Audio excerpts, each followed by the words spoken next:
Roll the corn. We know the truth now. Peace to my beautiful people from this beautiful land. I love you, and I'm in love with you. Hit the like button. Hit the share button. Put where you're from and put the corn in the chat.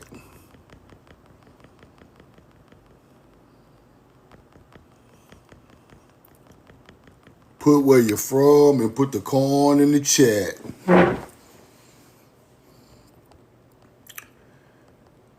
We know the truth now. Daryl Harden, what's up, brother? Caden, what up? Roll the corn.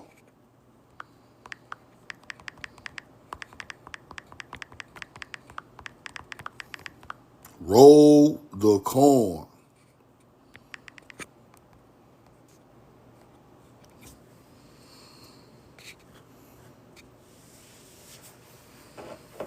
Hit the like button, hit the share button, put where you're from, and put the corn in the chat.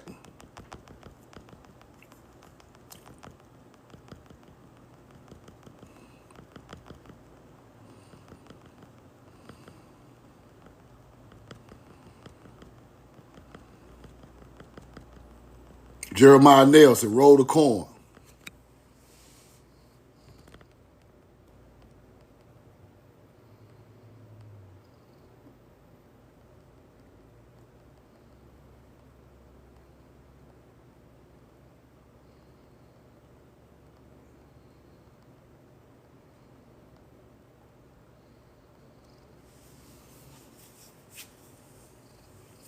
Put where you're from and put the corn in the chat.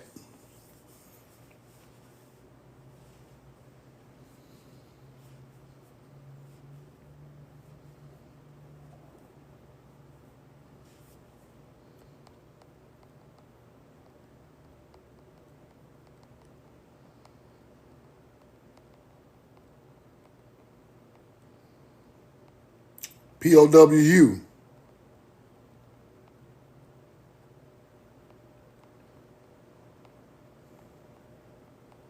Hartford, Connecticut. Summer baby, what's up?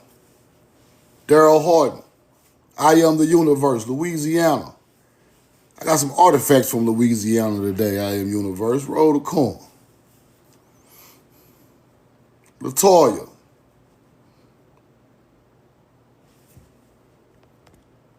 Sacred. Love, you know what I mean? Love with you. Uncle K.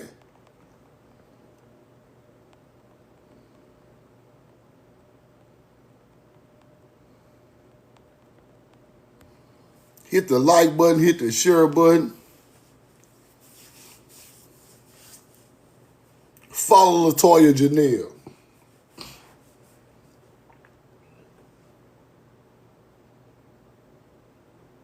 We know the truth now.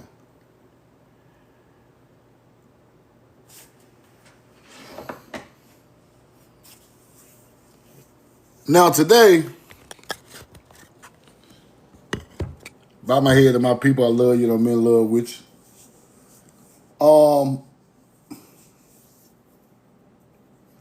gonna go through some artifacts from Louisiana and a couple artifacts from out the mounds that everybody don't see every day. A lot of this stuff is private owned artifacts people have got out the mounds, and old artifacts that used to be in the museum, stuff like that, that's not there no more. But we're gonna go through a couple of artifacts and break some of them down today that come out of the mounds. La La Land, roll the corn. Hit the like button, hit the share button. Farmer J, what up? If y'all ain't, go on there and get y'all a couple of dollars. An Armor residential REIT. Y'all ain't got in there yet? Go on there and get you a couple of dollars of Armor residential REIT. Big Chief, what up? And if anybody want me to explain it again, just hop in the chat and we'll talk about it at the end of the lecture. True 246. But I want y'all to get in there. We got a lot of people getting in it now. It's going down. It's going down. Let's go here.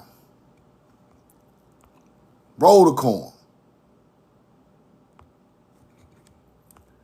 Let's go through the artifacts. Some new artifacts that have been popping up, right? Now this one, Caddo Indians were living in Louisiana, the Mississippian culture. People in St. Louis area developed the largest prehistoric center in the United States. This was ceremonial, residential, and trading centers for a population of 35 to 40,000 people.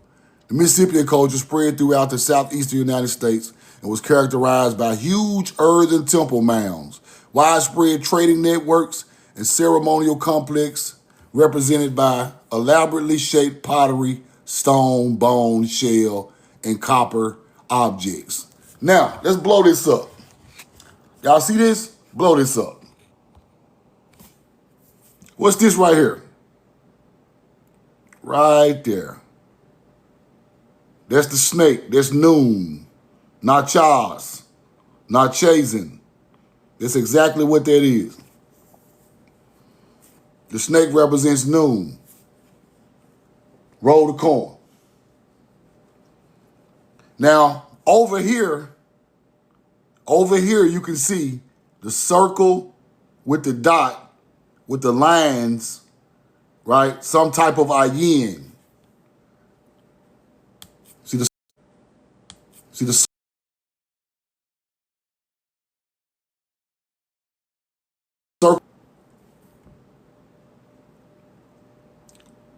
Roll the coin. Coach Fred, what's up? Ayin, right here. Noon, right here. Now, these are Mississippian mound builders.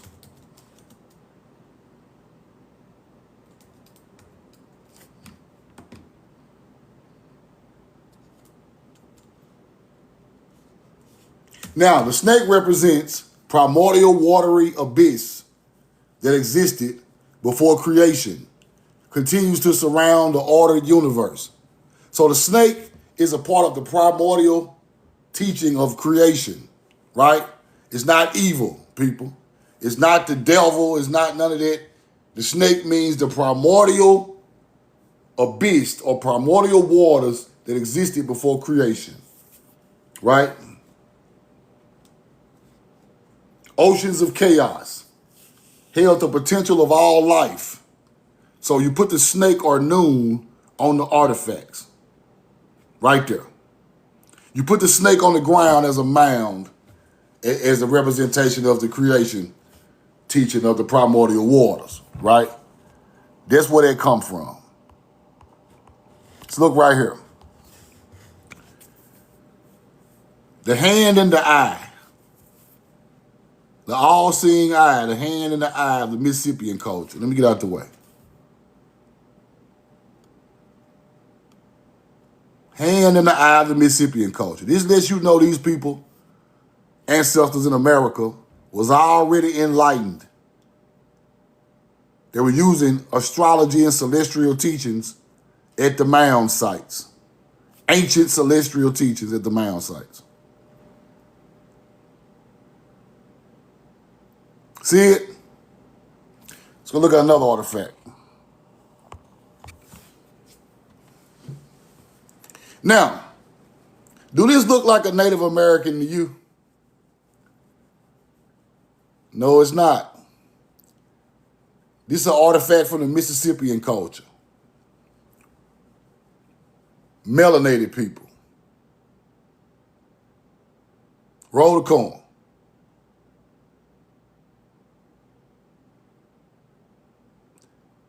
This is an artifact from the ancient Mississippian that we never see.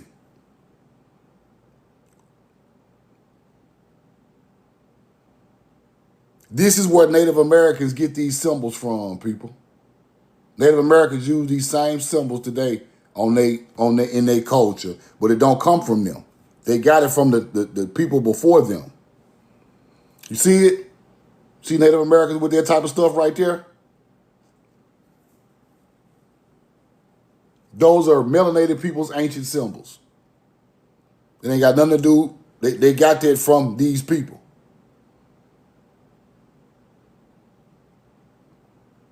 Now they jump around with this all over their clothing, but they are not the people that created that. Let's keep going.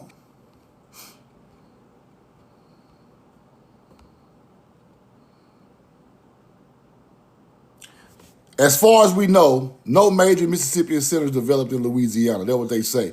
Although ones were established in Georgia at Ottawa, Alabama and Moundville, there's evidence between 1000 AD and 1600 AD, small groups of people from eastern Mississippian centers made their way to Louisiana. I don't believe that. That's kind of backwards. That's backwards. Because the mounds on the Mississippi River are way older than Ottawa and Moundville. So I don't know how they be coming up with this stuff, but let's keep going. They came to the Avery Island area to collect the refined salt. And refined salt. Like I showed y'all yesterday, the culture in Greece were pulling out salt from the earth, right? It's a culture. So that shows a prehistoric culture pulling out salt from the earth. And then when they move around the world, they are still pulling out salt in these other places because the Cretans or the Menians of Greece were pulling out salt in Greece, just like our ancestors were pulling out salt in America. Let's keep going. And the other parts of the state are search for materials. Louisiana Indians learned, now watch this. Louisiana Indians learned classic Mississippian techniques of making pottery and other ceremonial objects. Some Indians in the southeastern and northeastern parts of Louisiana may even have established close ties with the eastern neighbors and added the Mississippian customs to the Paliquimine culture. So this is showing that the ancient culture was teaching the newer cultures. All the way up to Native Americans. It went all the way from ancient culture, all the way through us, all the way Native Americans got the culture on the back end. You see it? Louisiana groups that may have descended from the Mississippian groups are those who speak the Tanukin, right? Muskogean, Chittamachan languages. So the mound builders are the ancestors of the Creek. Tanukin, the Temuka Indians. The Tanukin is some type of Temuka Indian teaching. Right? So the mound builders are the ancestors of the southeastern Indians. Then they got the Natchez and the Tienza, but they got this stuff kind of mixed up. A hunter-gatherer wrote this, you could tell. Hunter-gatherer wrote this, you could tell. But at least they know that these tribes in the southeast come from mound-building cultures. That's all I'm trying to really show you. And the Mississippian culture influenced a whole lot of tribes. Mississippian culture influenced a lot of tribes, and that's their ancestors, and they passed this stuff down. Let's keep going.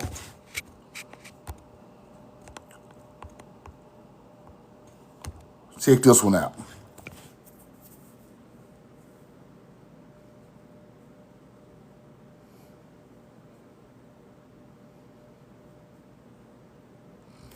Men decorated themselves, especially on ceremonial occasions, when they painted themselves with red, white, and black markings and tied feathers in their hair.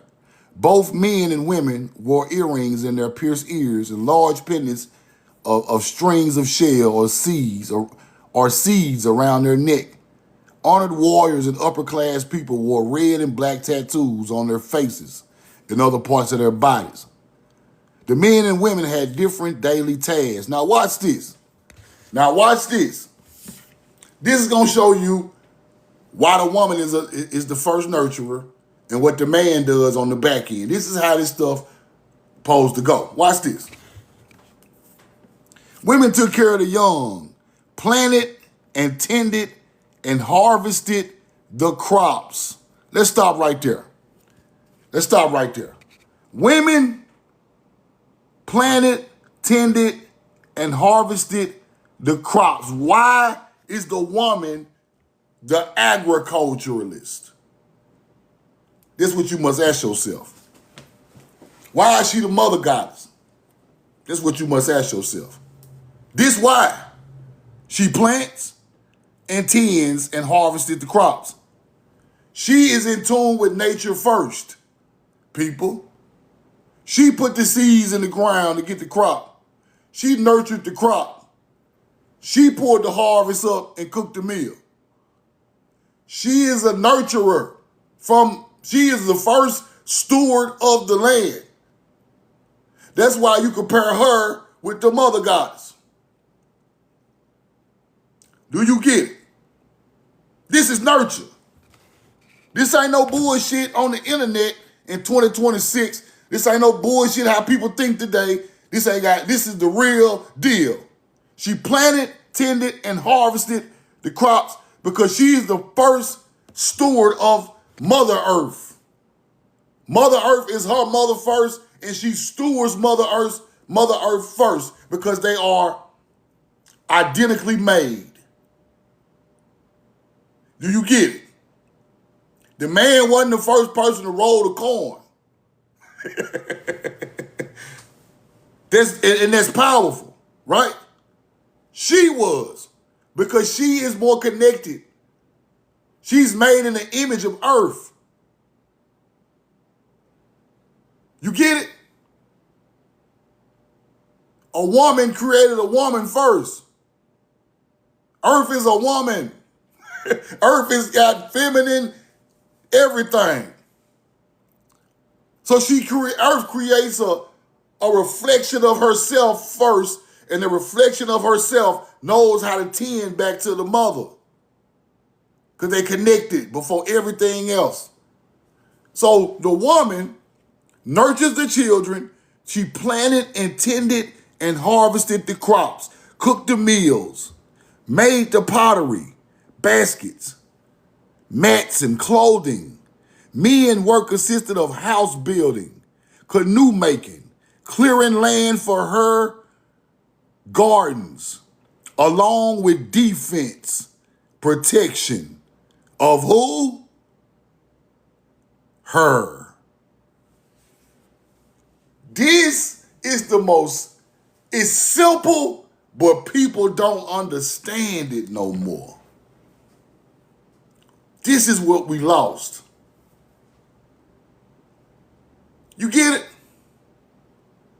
This is what we lost. This is what we got mixed up and everybody against each other, and it's all about bullshit. And this is what we got lost in our relationships and the way we treat each other. We lost in this. We don't have none of we lost this by dealing with hunter-gatherer way of life, their cultures.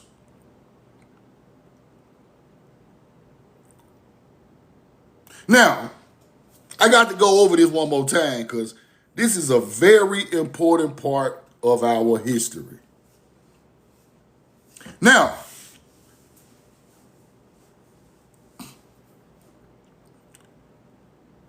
we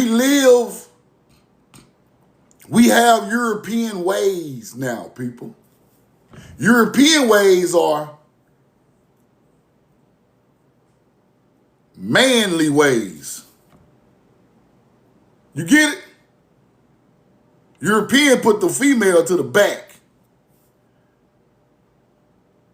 So you put the female to the back, she turn her back on your ass. It's just how it gonna go. Now, this is where all the knowledge comes from. If you don't understand this paragraph right here, let me get out the way. You can't be divine. You can't get to the next level in your knowledge if you don't understand this. So if a woman says she don't need a man to clear the field, that ain't divine. If a man say he don't need a woman to nurture, plant, harvest, cook the meat. He not divine. You might not have it, but at least you know it. Now, this is what makes her a nurturer. It's not about her kicking no knowledge. It's not about her trying to act like she's some type of divine being. It ain't about that. If you take your people out of divinity, you have no divinity. If you're going to sit there by yourself and act like a big, tough, divine, knowledge-kicking, F all the men, F all the women, that's not divine. Divine go hand in hand like this. A lot of times today, that's why things never work with people. Things don't work with people because it's not divine, it's not balanced. In the mind of one of the two, one of them is bigger than the other one, and it throws the balance off. Now you're divorced. Now you're not together. It's not balanced. Balance is everything, people. That's where you get equally yoked from. Two bulls or two cows of the same weight, class, and style must be yoked together to pull the plow to make the work easier.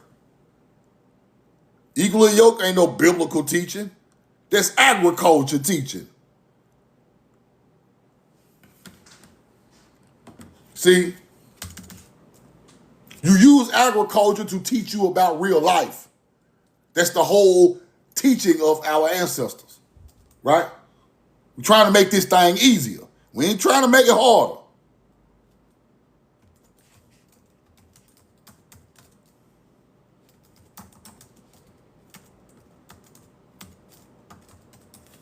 But if you're not,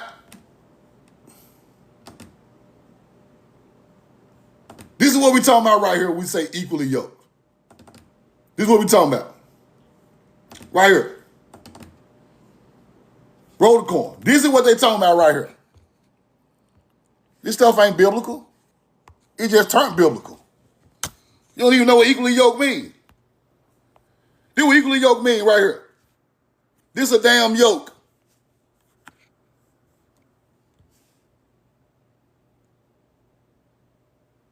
The yoke of an oxen plowing the damn field. So if one is pulling more than the other one, it throws off the balance. And you can't plow the field easily. See, he wrong for this. Now, see, you see that on their mouth? See, he wrong for that. Because in ancient teachings, you do not cover the mouth of the ox or the cow or bull that plows the field. He eats when you eat. See, a hunter-gatherer back there, he blocking the mouth so they can't even eat. Feed him when he want to feed him. You don't do that. There was a sin in ancient times. Do you understand this stuff now? Equally yoked means both of y'all pull your side and it makes the work in the middle easy. That's what that means. That's why it's connected to equally yoked as married now. But if you don't understand the concept of it, you can't understand what they're trying to teach you. Yes, ex-elder, you don't block the mouth for the ox, because that ox must eat just like your ass finna eat. That's what they were trying to tell us. You finna eat the food, the ox finna plow. Why he can't eat? Beautiful teaching. Make perfect sense to me. For real, X. For real, big dog. That real shit. Roll the corn. That's what equally yoked means. We work together as we go along through life and we make it easier for each other. One can't just be out there pulling all hard, and then the other one over there laying all back, pulling the yoke back. You like, bro, pull the motherfucking yoke.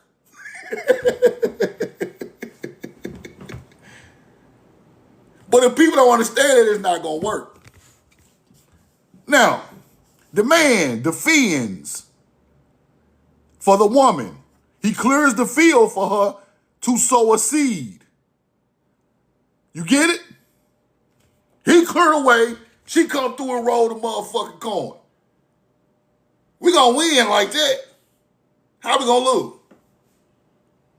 The field already cleared for you to go. Then you defend her, right? You're hunting. Then you do the wood chipping and making the tools for these chores. The man also had primary responsibilities for ritual and political activities. Now, the man was the chief most of the time, but the woman called the shots because she's the first nurturer. Simple. Simple. She planted the first crops. He got the field right for her. She understood planting was the nurture that our people will need to survive. The woman understood that. She understood that.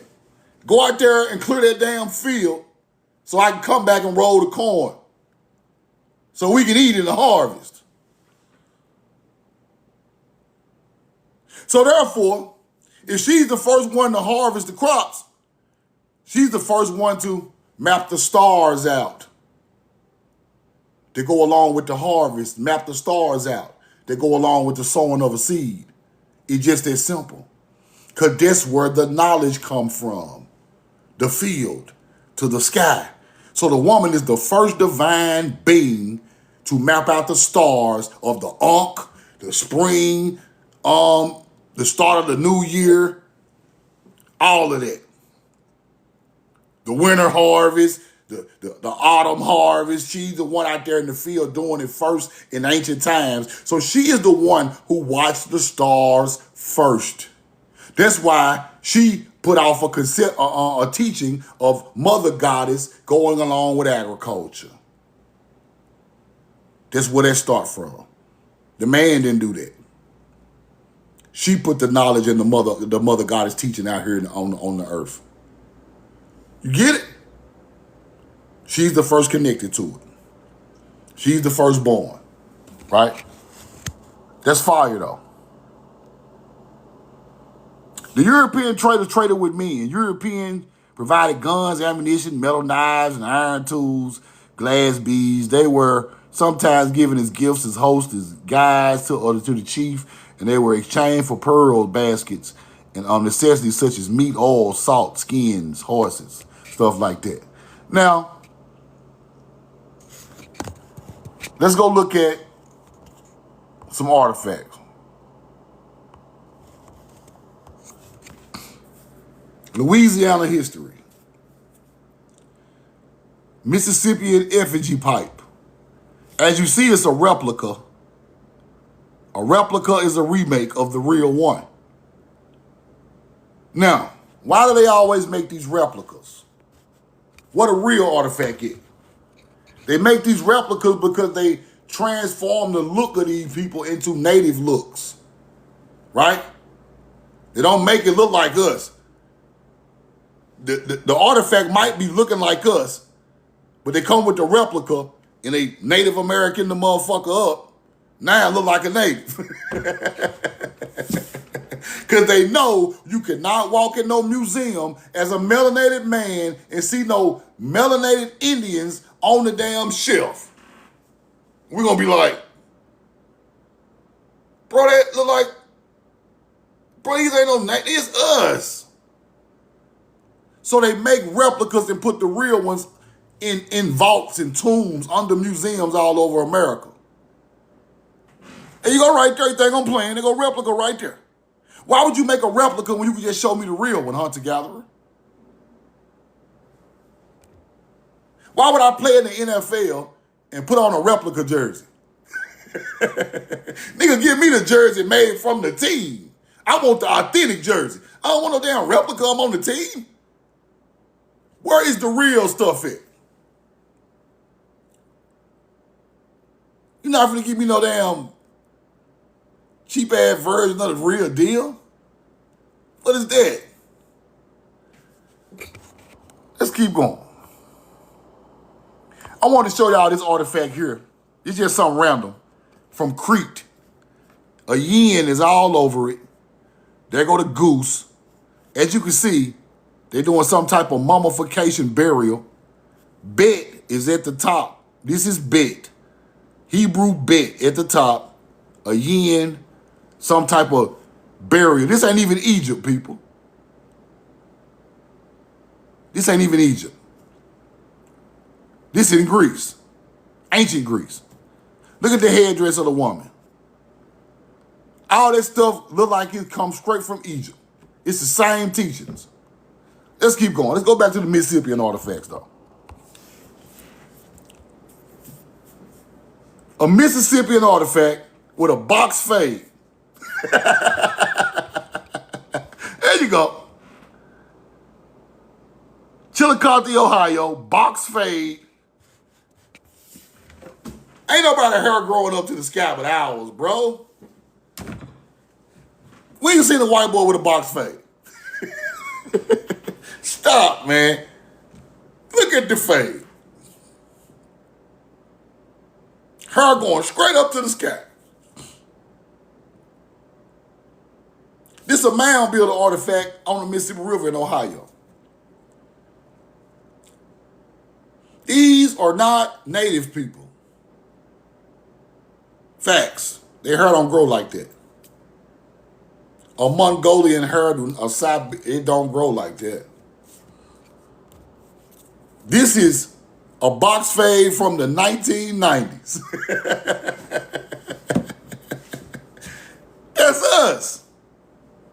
Let's keep going.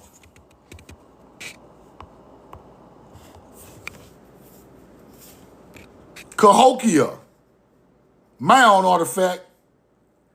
Look at the lines like our hair is in braids.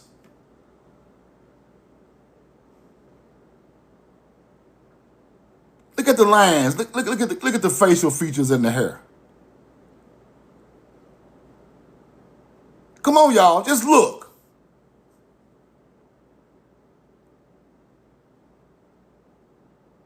Roll the coin. Look at the hair.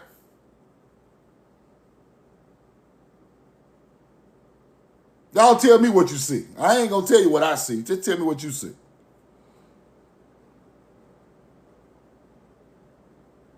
These are artifacts we rarely see.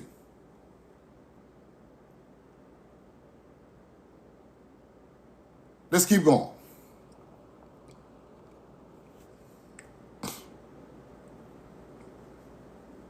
I told y'all that the eye motif is the falcon ideology. Right there. You see the falcon eye around the eye on the Indian shell? Why is the American Indian talking about these falcons? And then Egypt talking about these falcons. That is not a coincidence. It's not a coincidence. Don't you ever think it is. Don't you ever fool yourself to think that ain't the same ideology.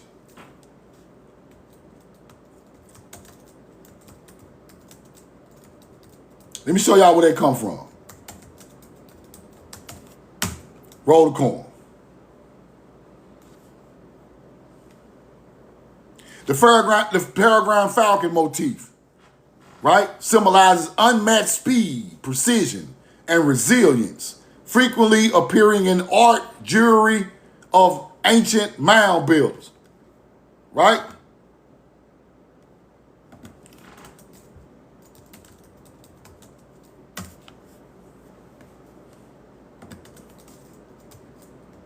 Let me show y'all something. That's an American bird now. The peregrine falcon, Mississippian, American culture, represents a powerful bird man or a celestial guardian, often depicted with the distinct facial markings, the eye motif, right?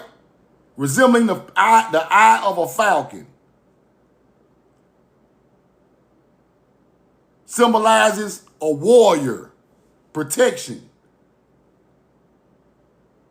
Right?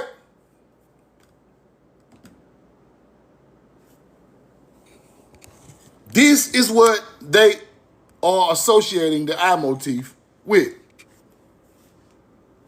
Look, Horus. Look, Horus. Look. They already know that's Horus. Look, they already know that American bird is Horus. They already know it. Peregrine in the sky.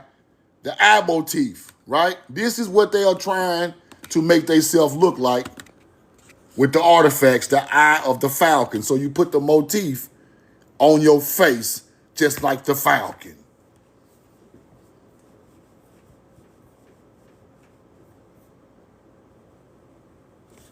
Doop. Same stuff. Doop. Eye of the falcon. Eye of the falcon. Eye of the falcon. That's what they talking about. This stuff is on all type of artifacts. That's the same teaching, people.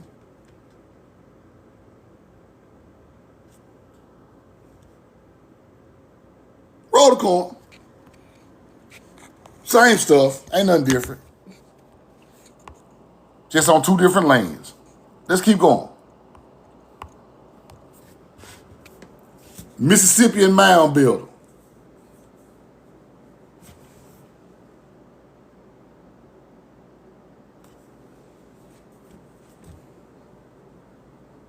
Roll the coin.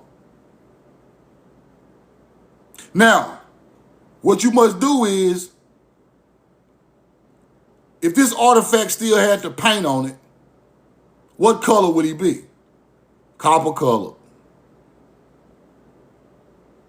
They script the paint off of these artifacts and redo them and all type of stuff, bro. Look at that. That is not a Native American, bro. Come on. Please, bro. Roll the call. That's not a Native American. Let's keep looking. A yin. Circle and dot. Circle and dot, a yin, the eye of knowledge, the eye of conception, perceiving, a yin.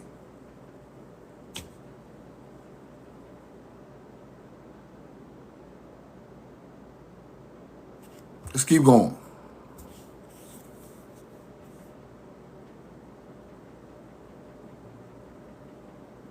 Roll the coin. This is another mother goddess effigy. Earth mother effigy pipe. See the corn in her hand?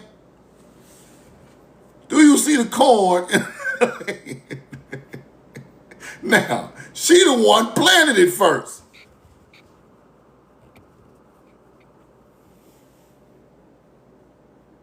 Earth mother. Not no damn sky mother. Not no Nibiru mother. Not no damn dumbass Anunnaki alien mother. The Earth mother. That's where the knowledge come from. The white folks told you it come out the sky. Your people told you it come from the planet. I'm listening to them. I ain't listening to none of that Zachariah Sitchin, Anunnaki flying around. No, we ain't doing that. It don't even make no sense. Earth mother. The first nurturer, steward of the land of earth. Then she becomes steward of the land for her people. Once she connects with her creator, she feeds her people because now she know what to do. It's a connection spiritually with the planet and nature. The first one to understand the knowledge. The first one to know that their star alignment go with the harvest. Their star alignment go with the sowing of a seed. Earth Mother did that. That's the basis of all the knowledge. Through Samaria, through Egypt. You must understand Egypt is teaching the same thing, people. Go look it up and see. Let's keep going. Turtle Island, turtles. Mississippi had the first turtle artifacts. The mound builders had the first turtle artifacts, people. This is why it was called Turtle Island.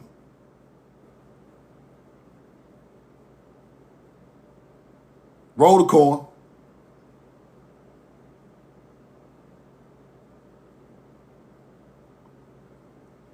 Where you think them Native Americans got the teaching from? America sits on a turtle's back.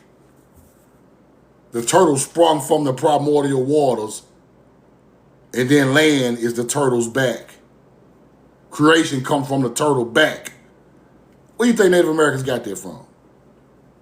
The primordial waters teaching of the first land from under the ocean, just like the Egyptians talked about. Get it? The Mayans had a star lamb on the back of the turtle's back that talked about a mound of creation coming off the turtle back. As if the turtle was the land that come from under the water.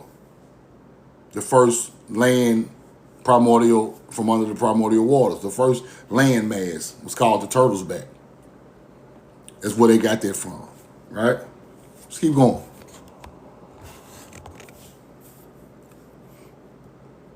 Now, bird gorget.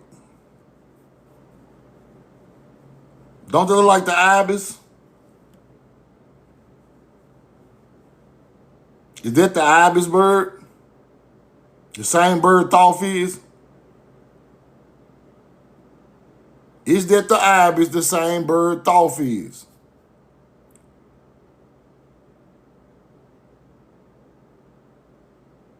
Roll the coin.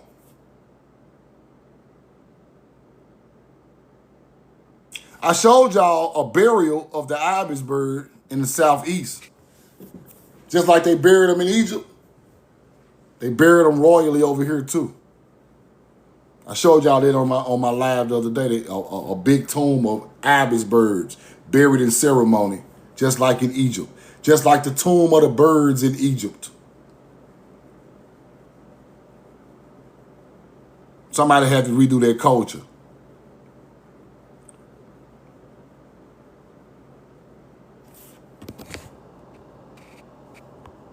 Let's keep going. There go the eye motif. There go a yin. Now, let's look at this closely. You can see the man's head on some type of mystical creature's body with a yin on it. Man head, mystical creature, underwater panther teaching. Now, when you see this type of statue in Samaria, this the first beginning of something like that. The man head with the beast body. Same type of stuff. But Paleo Hebrew yin is all over this thing. All over it. This is fire, actually, because you never see these. These are hard to find right here. This is some type of piazza. Something like that. That became some type of other things later on in history, like griffins. Like the Sumerian cherub. Stuff like that. It became that later. Let's keep going. Now I love this one. Those are tattoos, people. With the eye motif of a falcon all over it. They go the eye motif and tattooed on his face of a falcon. He got the falcon motif all over his body. Real tattoos.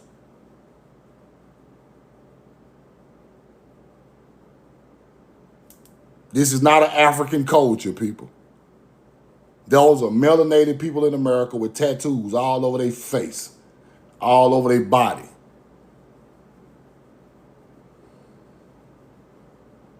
With the Falcon ideology right on the text.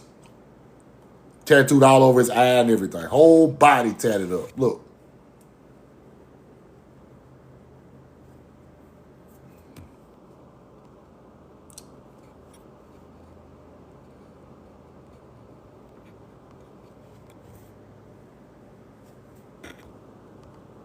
Engraved shell bead from the Mississippian culture. Now, I might be crazy, but it looked like the folks' hair is half braided.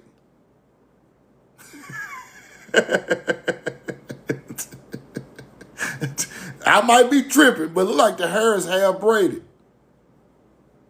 Look at the lips. This is fire right here. This is actually fire. Now, look at the color in the deep groove. That's the original color of this artifact. Copper. But you have to remember, this stuff is so old. This stuff is ancient, people. Don't think there's no new artifact. These artifacts old. They be trying to act like they're 1,000 years old, 600 years old. These artifacts thousands of years old.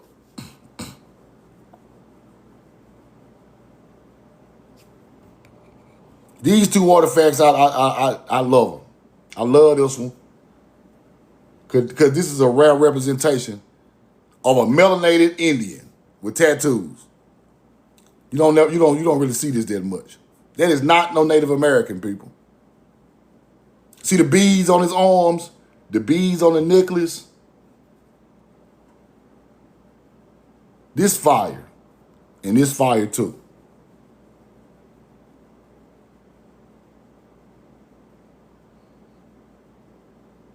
Roll the coin. Now you can see a yin on the top of the shell. A yin. They scratched the face off of them. But you can see the yin tattoo on his arm.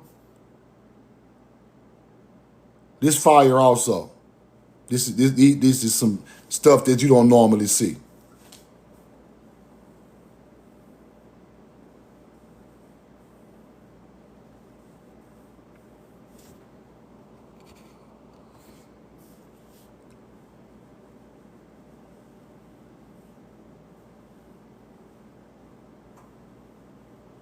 Look at the hair. Look at the facial structure.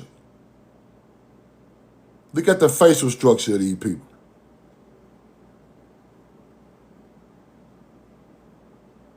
We know, we walk by people every day and Ty Mary look just like this. Every day. Look at the eyes, people. Like Scarface said on Scarface the movie, look at the eyes, they never lie. Look at the eyes. Eyes don't lie.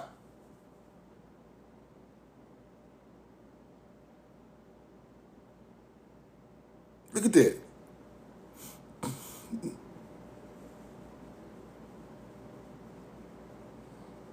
Roll the corn. Look at the beads on his neck, the big beads. This is fire. Look at that nose and them eyes, bro.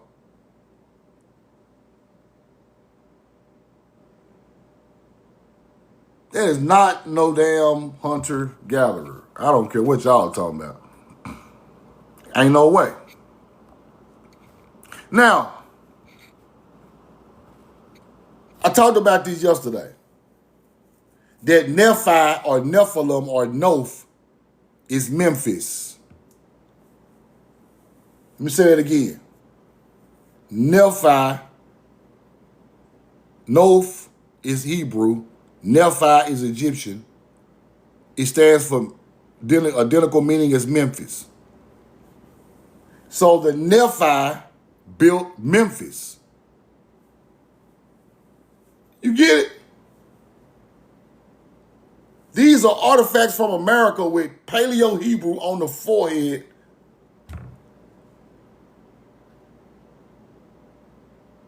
Found in America. The Mormons own these stuff because they found it in mounds. Let's keep going. Nephi. I want to go a little deeper into this today, right?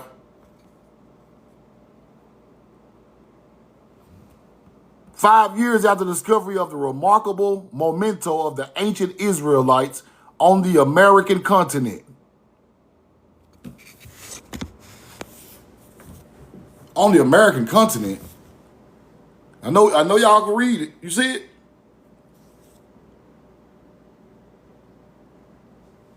Now, Noph is Hebrew. Memphis is English. Nephi is Egyptian. It all mean the same thing. So Noph, Memphis, became ancient capital of Egypt. You must look into the Nephites a little bit deeper. The Nephilim. The gods that had babies with the humans. The fallen angels had babies with the regular people. That's what they want to teach you. But the real story is, this is the Nephi or the Noph is a Tamari bloodline. They closer to God, people. When you decipher that, that means they are closer to nature. They are closer to nature than these other people. I got you, bro. Let me show you again. That's what they trying to tell you. Let me get out the way. This is an American artifact now. Don't get this messed up. Now, when they say these Noph or Nephi or Nephilim, closer to God, it means they're closer to nature. That's what they're talking about. The closest to God or you're going to get is in nature, people. I'm telling you. The book ain't going to get you nowhere near closer than nature going to get you. They'll want to teach you. We look for understanding, we run to the book. You want to understand it, you better run out there to the river. Run to the mound. See the difference? Run out there in the woods, in the wilderness. You'll get way more understanding out there with your own thoughts in nature than you'll get out that book. Because that book comes from nature. Wouldn't be no book if it wasn't for nature. You wouldn't have no religious text if it wasn't for nature's people. You know what I'm trying to tell y'all. So skip through all the bullshit and go straight to nature. Why would I want a middleman myself? Now, when people look for understanding out of books, at first you must know what the book is based in. Where the teaching of the book came from. See, somebody had to decipher, look through something to even get an idea for these books. Where did the thought process come from that built the book chapters? Then you get back to the truth. Just like I showed y'all, equally yoked come from oxes plowing the field. Now in the Bible, equally yoked means a whole nother biblical marriage thing. It's not the original meaning. It's just a translation from agriculture, which teaches us patience and knowledge in everyday life, and we use that knowledge to use it in everyday life of other things. You get it? You learn from what you perceive in the field, perceive in nature. Nature teaches you patience. Nature teaches you how to treat everything. You treat the bugs and the animals and people and the water and everything the same way. Why do you think our people ever cared, y'all. Our bloodline, the only people on the planet ever gave a damn about nature. Think about it. Just think about it. Our people are the only people ever cared about Mother Earth. Everybody else exploits her. Everybody else want to change her. Playing God means to control nature, people. Don't you understand that? That's what they want to do. They want to play God. They want to act like they all out of space, doing all this spacely shit, like they some type of God flying around space. Y'all ain't peeped them out yet? Y'all ain't peeped the hunter-gatherers out yet.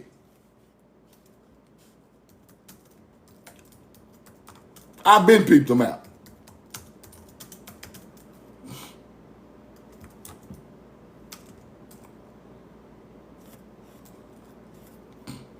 Let me show y'all what they think.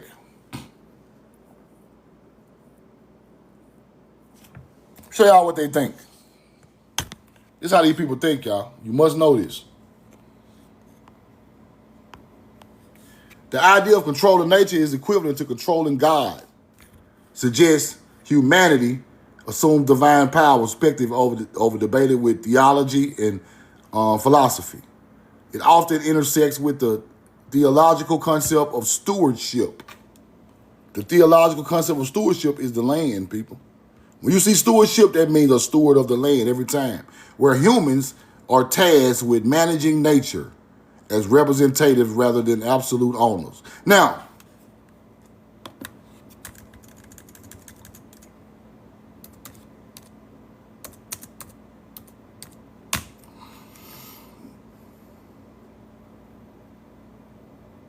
playing God is a metaphor used to criticize human attempts to control and manipulate nature. These people are playing God. It implies that humans are overstepping their ethical boundaries by assuming power of life, death, and creation, and usually reserved for divine entity, often leading to potential disasters. This is where the Frankenstein shit come from. You put a man head on the leg of a woman and you make a Frankenstein. You're trying to play God. Now, when y'all so-called teachers,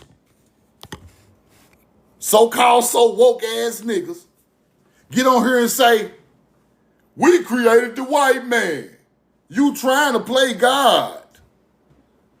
Boy, you not no God. You ain't created no white boy.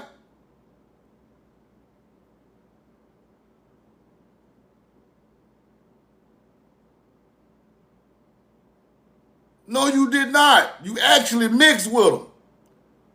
Your bloodline from over there mixed with them folks. That's not my culture. You ain't gonna never hear truth now. Get up here and say, we put some DNA in a white boy back. You ain't gonna never hear me say that shit. That is not my creation.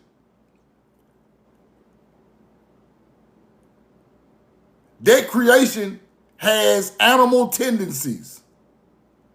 Animal tendencies come from mutations from Mother Earth.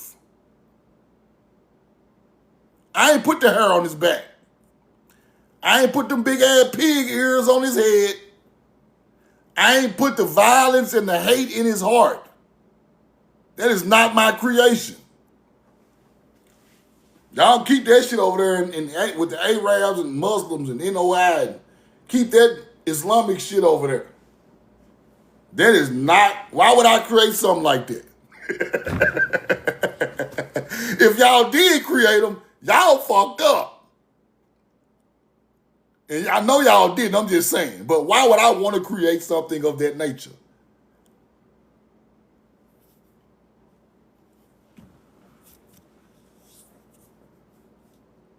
Huh? A violent being.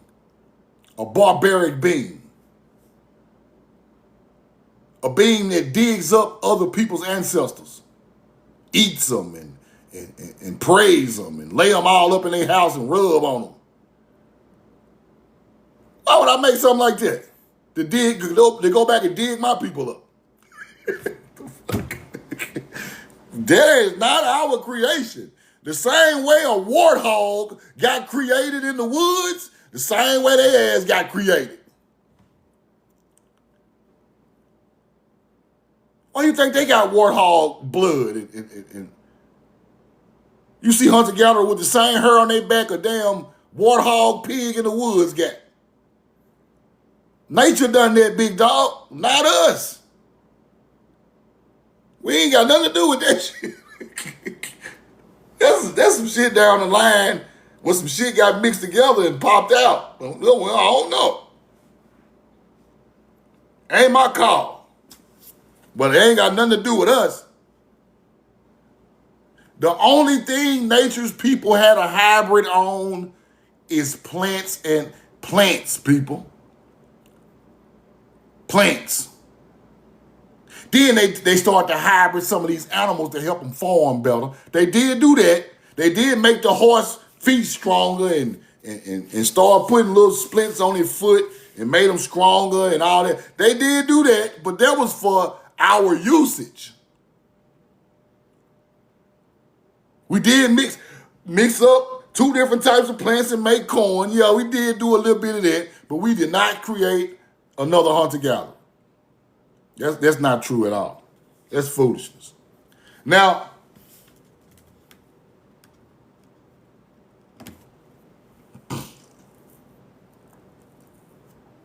the misuse of power, people. If you intervene in nature, you are misusing, you get information about something that can manipulate nature. That is the misuse of power. You are an evil being. Our people wrote different languages to keep this shit out of people's hands. I'm finna show it to you. I got the receipt, bro. Our people were mixing the languages, trying to keep certain people from even learning this stuff. Why you think they go in there and decipher it so hard? Let me show y'all something. Roll the corn. I'm glad that thought process popped up, because I'm finna show y'all something.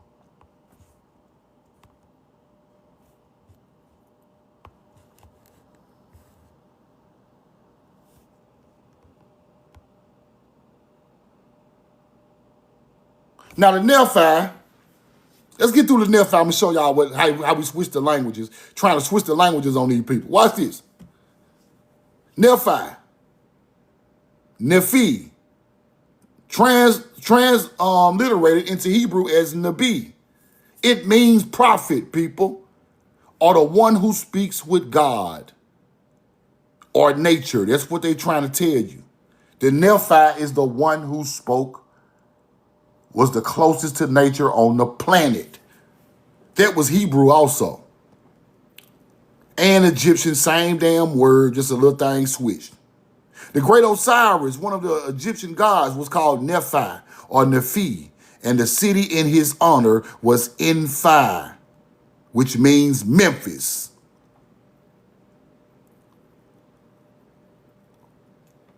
Get it? It is the city we know today as Memphis, located across the Nile from Cairo. But what was the first Memphis? What was the first Nephi town in the world? Right there in Memphis, Tennessee. Facts. Y'all can stop. That's the second one over there. Cairo, Illinois. Then they got a Cairo, Egypt. It's a remake of the original Nephi. Because the Nephi built mounds, hunter-gatherer. You can't hide that. The Nephi built mounds before they built pyramids. So the original Nephi was here. That's what I'm trying to teach you.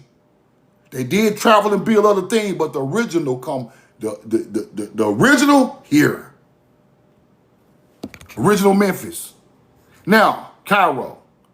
The original name of Noth, a variant of Nephi, right? Then you get the writing of all these biblical stuff after that, later down the line. Let's keep going. I'm going to show you where they switched the languages. Now watch this. Them same people, the mound builders, y'all, that they think is just some dumb mound builders, them folks were writing all the ancient languages. Watch this. Reformed Egyptian could have been different for Nephi's reason. Nephi was writing things that he considered sacred at the time, or great conflict between his people and his brethren. He might have wanted to protect the information by writing it in a language other than Hebrew, so that the information would be hidden from others in case his records fell into enemies' hands. His intentions might have been concealed the content of the records rather than save space. Let's break that down. Why are these people talking about the Nephi writing hieroglyphics and Hebrew? He got 2 or 3 different languages he could write. He created them.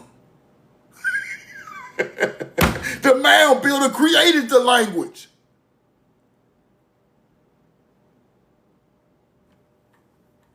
Let's go through that one more time.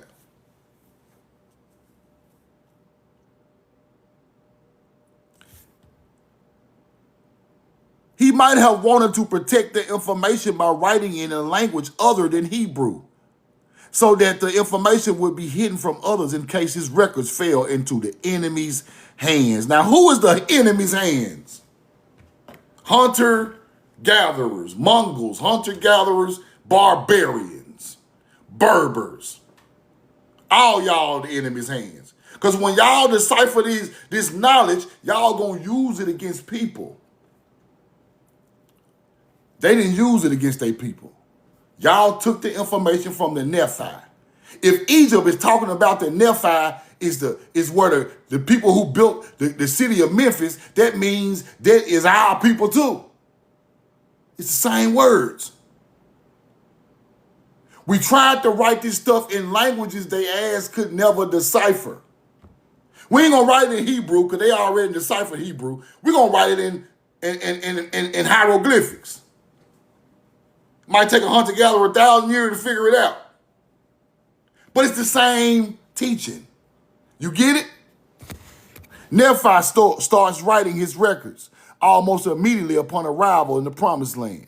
While Lamon and all the sons, this when it get biblical. But at the same time, I'm just showing y'all, Nephi didn't think it was wise to write his records that indicated the murmuring and disobedience of his older brother in a language that they could read. Think of what might have happened if Nephi was out hunting and they snuck in the tent to read his journal. So these people start writing this stuff in different languages. Let's keep going.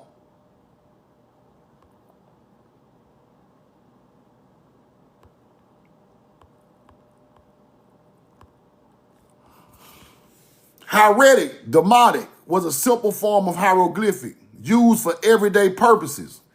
It was even faster to write than hieratic. Demotic means popular. That's where you get the word democracy from. Demotic means popular as the root word of democracy. You get it? The popular vote, Democrat, democracy.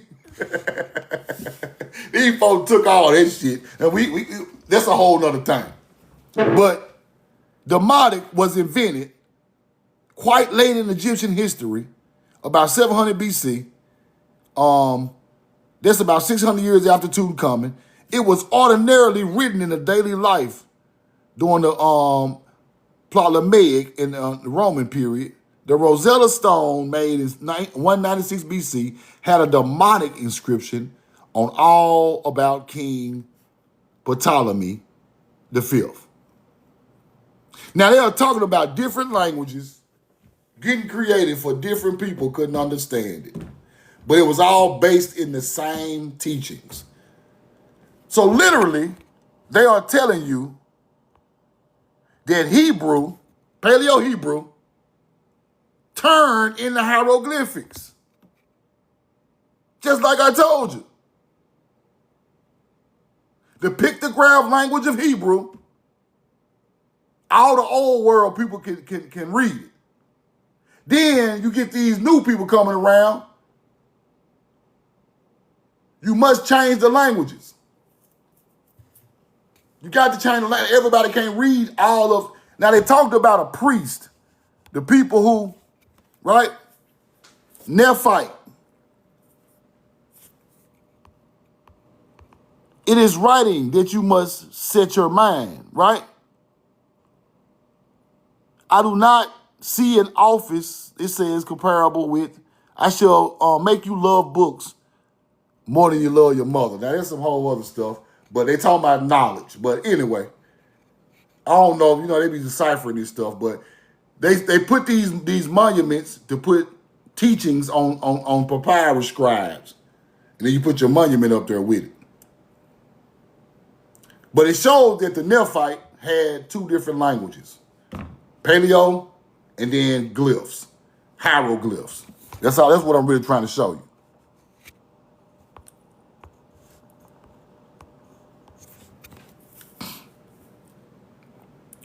Now, this is deep. This talked about some powerful stuff in ancient time. Watch this. The son takes the profession of his father, according to the Sumerian school text, right? Knowledge was also passed on from father to son, especially when the son was the more advanced phase of his studies. Colophon showed that the junior scribes would often copy tablets from the father's collections that they would eventually inherit. See, everything was inherited back then. Don't think people just were living and dying and wasn't passing nothing down. That's a lie. In the different cities of southern Mesopotamia, right, according to families, many of them trace their ancestry back to the second millennium. These people knew their ancestry back then, people. Ancient times. Passing knowledge down from father to son. Let's keep going. The Canaanite scribe, who was bilingual or trilingual, people, 2 or 3 different languages. Canaanite just ain't writing no Paleo-Hebrew. They writing hieroglyphs, Paleo, Haret, all this stuff, right? Who could write in more than one writing system. Evidently was freer to let his imagination range to contemplate the possibility of other simpler alternates to the writing system he knew. Aside from the fact that knowing Egyptian and adapting Egyptians were both indicative of scribal training, Nephi specifically uses literary formulas from Egypt, texts using to train scribes. Among other markers, right? Nephi have been born of goodly parents, as mimicking the opening lines of hundreds of Egyptian literary autobiographies. And he compared Nephi's narrative to the Egyptians' epic story of Senuhi, right? Senuhi had came back to his ancestral land after he left Egypt after a problem. That's the story of Senuhi. Yet the autobiographies and stories are very texts used for training scribes in the Egyptian system, referring specifically to the Senuhi narrative. Master scribes and those students copied the text in school on limestone flakes, and that with the exception of religious texts and various standard formulas, few other compositions are represented as many copies or partial copies. But I really want y'all to understand this. Different languages, people, from these people. Now, in America, we have Nephi mounds, people, in Utah. Nephi mounds in Utah. Now, if you know the Nephi, they built mounds. They wrote languages. They are the ancient culture of the world. Let me show you. They built mounds now, and granaries, pit housing granaries were discovered in 1965. These mounds were built by ancient Americans. They say this is Native American, but how is it Native American and is named after the Nephi? Let's keep going. I got the real picture. Nephi mounds, adobe, wall dwelling, small attached storage structure of granaries for corn. See that? Right there in Utah. Right there in Utah, people. Now let's get into the Nephi. Yes, they were huge people. These are the first American Indians. These are your ancestors. These are the ancient American Indians. These are the people who built the mounds, got all these languages, all these tattoos. And these them same people. Same people. So if the Nephi come from here, they taught knowledge across the world. That's why the Nephi connects to the Egyptian. The Nephi connects to the Sumerian. Do you get it? They come from here, tall, melanated, already got all the wisdom, pull up in the Middle East, pull up in Egypt, and roll and do their thing. Now they got whole civilizations over there. But where did they come from? Right here. Let's keep going.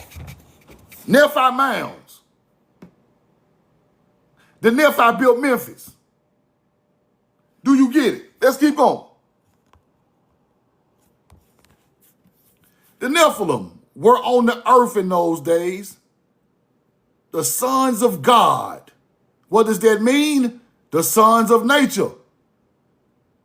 Now they say they went to the daughters of humans and had children. Now, let's use common sense. Let's take all the biblical, all the religion out of this. Let's just use common sense. If these tall, melanated people from Timeri leave here after some type of flood and start having babies with these other people on the other side of the world, that's where you get having daughters of humans. Do you get it? They're trying to make him some type of god. Then he have daughters with regular people. Who the regular people is? Ask yourself that question. Now we take all the mythology out of this shit and just use common sense. Our bloodline are mixing with their bloodline in other lands.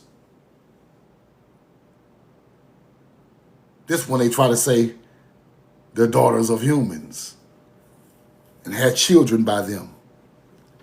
This when all these different bloodlines start. You get it? This when all these Moors pop out with African mamas and Nephilim daddies.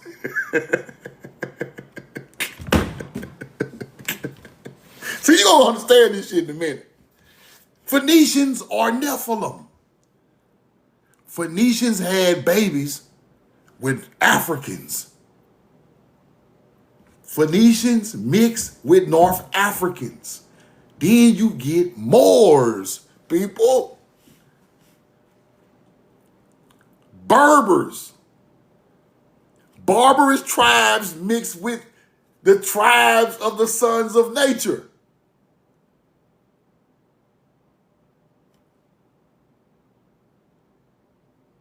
Where you think Moors got the knowledge from? Where you think they started getting knowledge from? They wasn't kicking no knowledge for a weekend. It's that simple.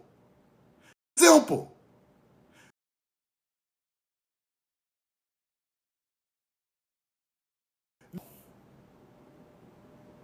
Put a 2 in the chat. Put a 2 in the chat. 2 in the chat. 2 in the chat. 2 in the chat. 2 in the chat. 2 in the chat. Now, why are these people called the sons of God? Why they called the sons of God? Because they are the closest thing on the planet connected to nature, Mother Earth. They're the sons of nature. That's what they really are. They got all the knowledge of nature. These other people in Africa and Europe and hunter-gatherers and all that, they ain't got no knowledge of no nature. These are the holy people. These are the people who built the holy lands. These are the people that led civilizations and built the first cities. See, now you're starting to understand what I'm trying to teach y'all. Our culture went around the world and built all that other stuff because we were the holy people. The most ancient bones of these people are found right here on this land. And you can't debunk that. Y'all can stop playing. Stop acting like Egypt older than Mississippi River. Stop, please. Just kill that shit. Stop acting like Jerusalem older than over here. It's not. Stop acting like the Tigers and Euphrates River with that little... Our people the one built that shit. Stop acting like it's older than over here, bro. The bloodline from here built the whole damn civilized world. Facts, people. Let's keep looking. They were renowned for their immense stature and strength. They were called giants, people. Big, tall, healthy people. How can you get big, tall, and healthy? How do you get big, tall, and healthy? What you got to do first? What you got to have first? Food, water, agriculture.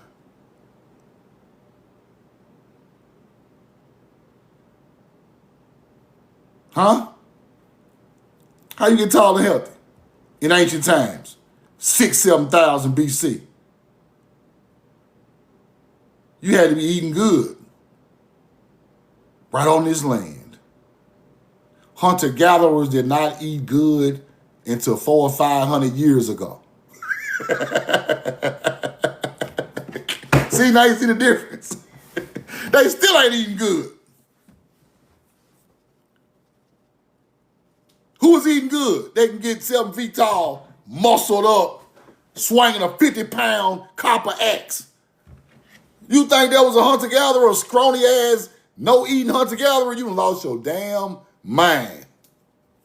I can show you these axes coming out these mounds, motherfucker 60 pounds. Boy, if you ain't right, you can't swing it. You gonna swing it and hit yourself upside the head, you scrawny. Boop. Big Dog swung that axe.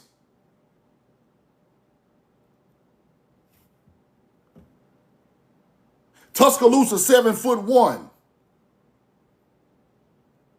Tuscaloosa in Alabama, Mound builder chief, 7'1". Built like a tank, they say. Spanish way down here. You know, Spaniards way down here. Tuscaloosa way up here like, what the hell do y'all want, hunter-gatherers? Motherfucker looking like Deontay Wilder in Alabama. And you Spanish people trying to mix with Spaniards trying to tell us y'all the original people.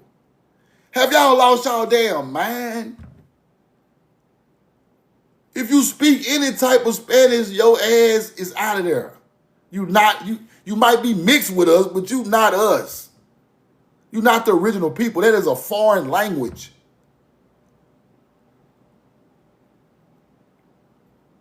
Then y'all 5 foot nothing. Just off of evolution shows you who are the original people.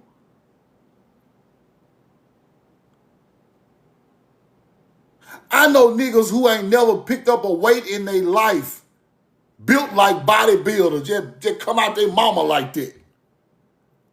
Drinking smoke all day, ain't lift a weight, ain't went to work, built like a tank. It is DNA, people. You hunter-gatherer gotta hit the weights for 8 months trying to get it right. Now, when we speak of these Nephi people, they're talking about the ancient mound building culture. Now, Taking steroids, Casey. They popping roids, veins about to bust in their neck. They trying to get there. I know some dude drank beers all day, could lift a car up. He's smoking and drinking beers, cigarettes, and blunts. Man, I grabbed the whole Toyota. Man, put the tire under there. He can drop the motherfucker. Just strong for no reason, bro. Now, the idea that the Nephilim represent a physically superior culture as the sons of nature of God, mixing with a younger, less advanced or local culture, the daughters of human, is a common literary interpretation of Genesis in the Bible. They are not necessarily supernatural people, but rather the ancient legendary bloodlines. Distinct human subspecies or elite, an older culture. Distant human subspecies whose mingling with the general population produced a dominant warlike or giant offspring in the cultural memory. Now, they literally telling you that an older bloodline mixed with this newer bloodline, and then you get these biblical characters. Do you get it? Who the older bloodline, though? The sons of God. The mound building culture of North America is the older bloodline. You have to be able to decipher what they're trying to tell you, people. That's why I tell you that stuff in that book, these books is real. You just gotta know what they're talking about. It ain't that they supernatural. It ain't that they know guys flying around with wings. See, that's the white, that's hunter-gatherer teaching. They are just older, more advanced cultures from the planet. They know more. They've done more. They've been here longer. They are more wise and experienced than a newer culture. Now, who is the newer cultures? Less advanced, younger cultures. See, then what you got to ask yourself, Africans, Europeans, is the lesser, younger, less advanced culture. We put the God DNA, nature's DNA in their bloodlines. They still won't thank us.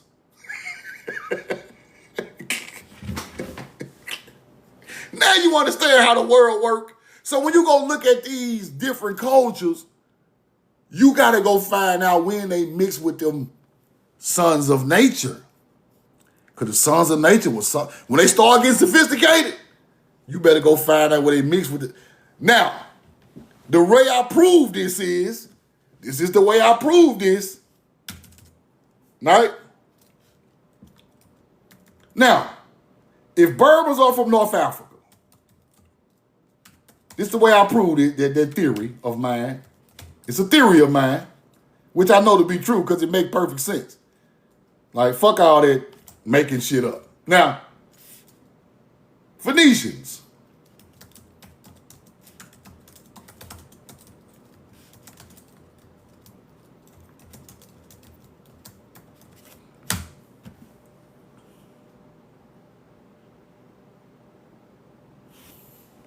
Now, when I go back through history and I start to look around and figure out who is who, now I figure out I know who is who, right? Now I see Phoenician settlers. Settler means he just came to that land. He is settling in North Africa. But he's not from there. He's a settler. Don't that make sense? Phoenician settlers and indigenous North African Amazigh Berber populations extensively mixed over centuries.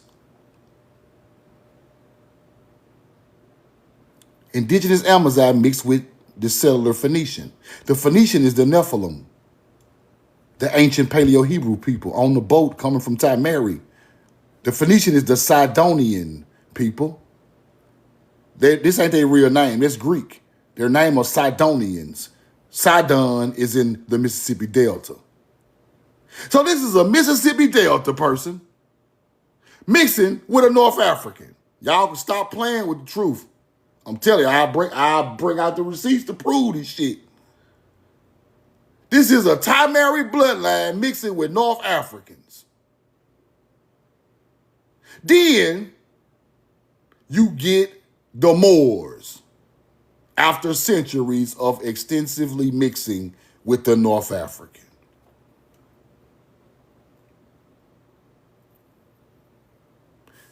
Ain't the Berber the Moors? Ain't the Berber the Moors, my baby? Don't that make sense? Phoenicians set up trading posts on them folks' land and mixed with them over centuries.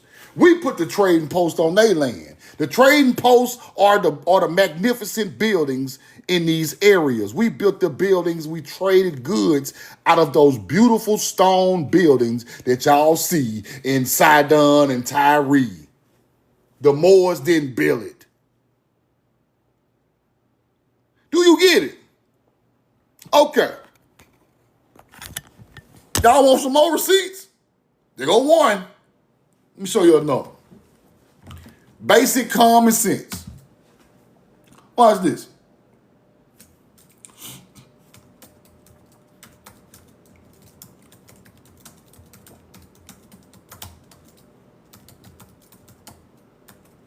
Watch this.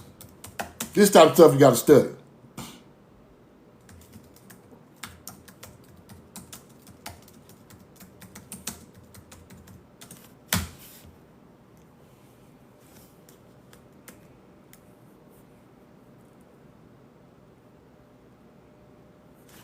Now, the Ubaid culture.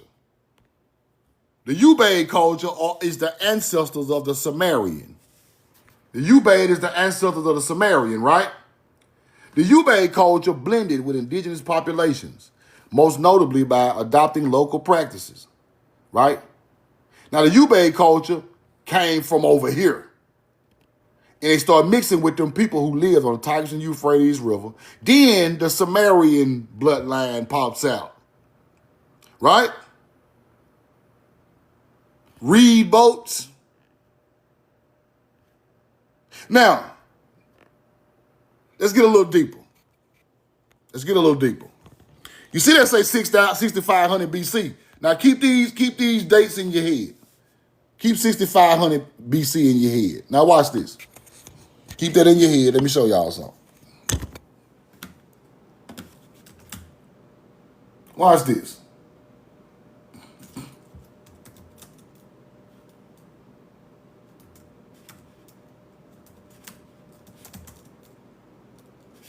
$6,500 BC, 6,000 BC.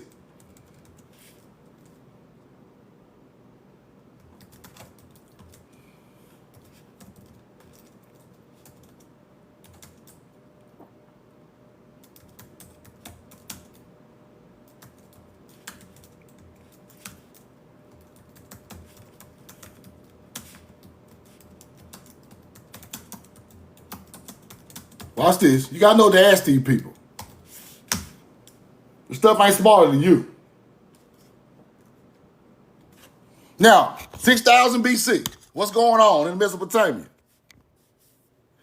Around 6,000 BC, Mesopotamia experienced a critical transitional period where pioneering agriculture groups associated with Samara and early Halaf cultures began expanding and merging with local cultures, local traditional hunter-gatherers populations.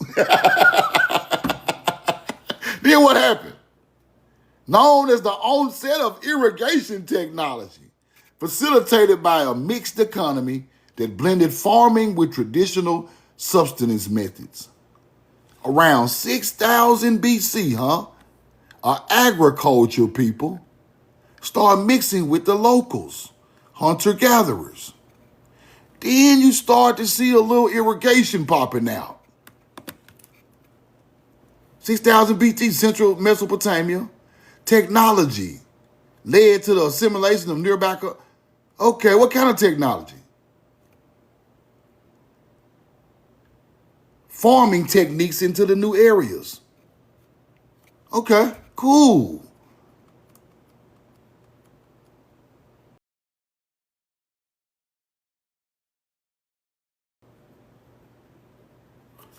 The expansion of agriculture resulted in increased cooperation between different local social groups to maintain irrigation.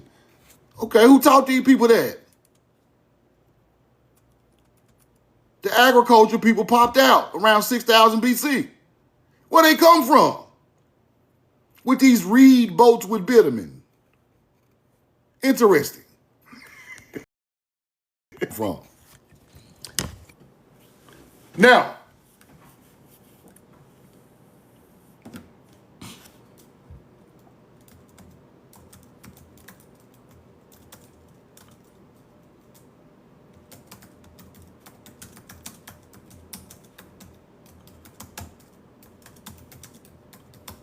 let's get a little deeper. Get a little deeper.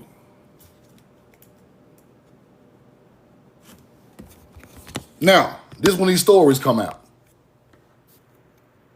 Mythology. Gods taught mankind agriculture to erase divine labor and provide sustenance with deities like the Nerta, the sage, Ornis, with bringing farming, irrigation, and plow technology to humanity. This is the alien story. The divine gift. What's the divine gift? Agriculture knowledge. Passed down to ensure civilization survived. See, this was for your survival, people. See, this is the way I teach it, the way it's supposed to go. This knowledge comes from survival. Then you get the Sumerian god of agriculture, Ninurta. Now, who they talk about? Talk to them, Nick. Who the gods? Huh?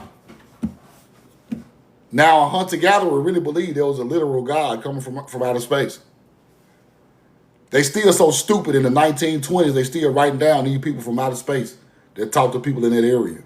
They so stupid. 1,000 years that went by, they still writing Anunnaki books. Stupid as a doorknob with no damn lock on it. Just dumb, just fucking slow, just. So we got melanated people teaching these dumb, slow-ass people stories. Like y'all kicking knowledge on the internet. Anunnaki built the thing. Inky and Lil put the DNA in the back. They were flying around on the bit. Dude, this is divine knowledge. It ain't shit. You ain't teaching nothing. You lost, big dog. That ain't got nothing to do with the real truth. That's what them damn Arab told your ass. That's what the white man told you. That ain't the real story, you damn fool. Why you think the Islam teach that same story?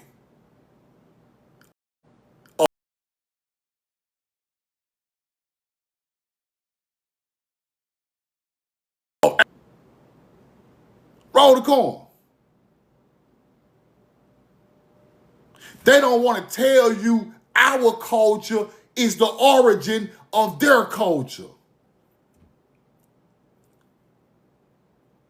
They don't want to tell you that. They'll tell you E.T. done it before they tell you a Talmary bloodline done it. Now, when we go into nature's teaching, all these elements, now when we go into nature's teaching, all these elements of rare earth, all these stones and different metals and stuff, and they learned how the properties of these stones and metals. They learned it, people. And when you learn the stones of the metal, you use it in nature. You know how this stuff levitates stuff. You know what this stuff right here do. You know what copper do. You know what these rare earth metals do. You don't want to pull them out the earth. You sitting there playing with them all day. You learn what they do. These people learn rare earth metals and all that technology and all that shit from our culture. Because if it wasn't for our ancient culture, mining the earth, you wouldn't know nothing about no rare earth metal. Was you hunter-gatherer to make no fighter jet that can dodge radar. You wouldn't even have it. You get it now? Roll the coin. That's what happened in real life.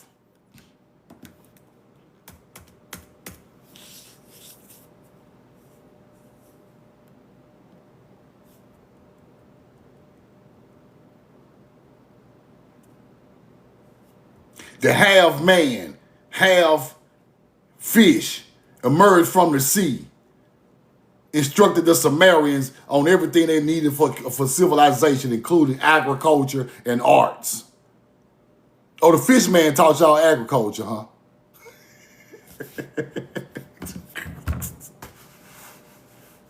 Man, listen, bro. Ninurta, an ancient Sumerian farmer's almanac. A farmer's almanac existed as a divine instructional guide for agriculture practices. Let me show you that. Right there. A farmer's almanac. Divine. Why is a farmer's almanac divine? Ask yourself that. Marduk, associated with agriculture, ensuring crops and livestock flourished. Marduk. Now watch this. Marduk. Now why would they make Marduk? Watch this.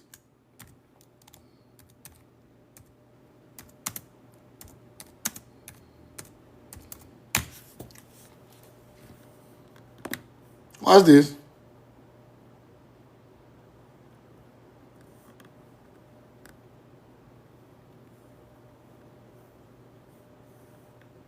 He portrayed as a triumphant hero in a Numa Elish myth, right? Marduk is called Baal, people. Marduk is called Baal or Merodach, viewed as a pagan, right? Now, why is he a pagan? Why is he a pagan? And over here, he brought agriculture. Marduk brought the agriculture, right? Marduk, agriculture, crops and livestock flourish. But over here, he Baal. Over here, he evil.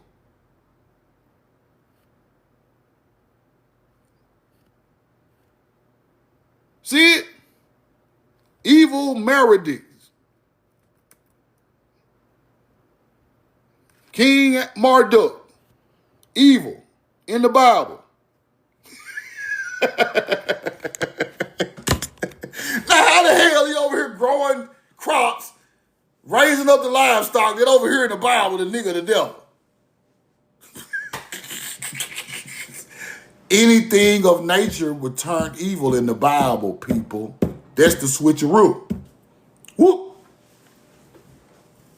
They want you to think everybody who thought for themselves in nature was evil. Go read it and get another interpretation of it this time. Everybody who wanted a free thinker, who wanted to use his ancestors' agriculture and be self-sufficient was a devil. Was he the devil? Go look it up. Baal the devil, right? Don't Baal eat all the babies? Baal sacrificed all the babies, right? Marduk the bull. Moloch. Ain't that the devil? Ain't that what they told you? They told you that because they do not want you to be down with no nature teaching. They want you to be down with the religious teaching. So good is their religious teaching, and nature's people are the devil. It's backwards. Whoop. The religious people, the devil. The nature's people are the closest people to God or nature, the creator. It's the biggest switcheroo in the history of the world.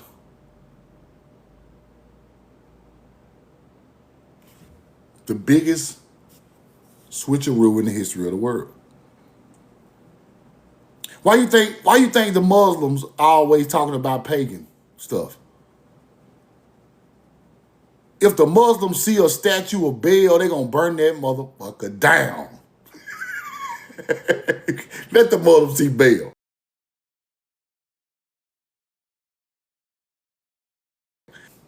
Go research it. Let the ISIS see any type of Baal worship. They finna kill everybody. Because they are hunter-gatherers. They know nothing about the ancient agriculture teachings. They just know what the religious people told them, that them nature's people were evil. So now in their head, everything of nature is evil. So why would I want to join a group that hates nature's people and my ancestors are nature's people? I'm a dummy. I got to be a dummy. Why would I want to join a group like the Nation of Islam and them people, literally Muslims over there in these countries, hate nature's people? We really don't supposed to be buying nothing from their gas stations or none of this shit, people. All them Middle Eastern people, we don't supposed to be buying nothing from them people, bro. To be honest with you, bro. If you break their culture down in hours, bro, we've been at odds forever. I'm just telling the truth. I ain't trying to bring no type of separation, but I'm just telling you the truth.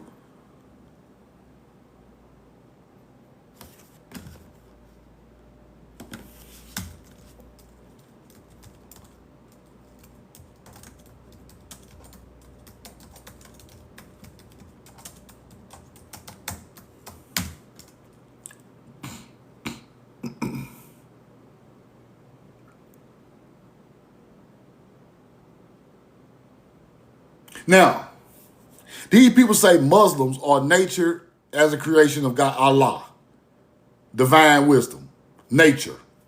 They using our shit, but they are going against the people who created it. Now, Allah is the creation of God, sign of divine wisdom. Now, let's go look.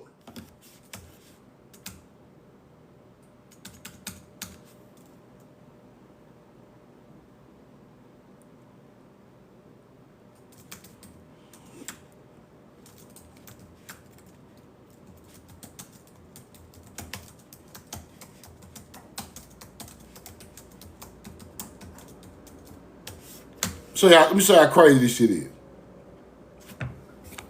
See how crazy this is now. Now, y'all got that from my ancient culture.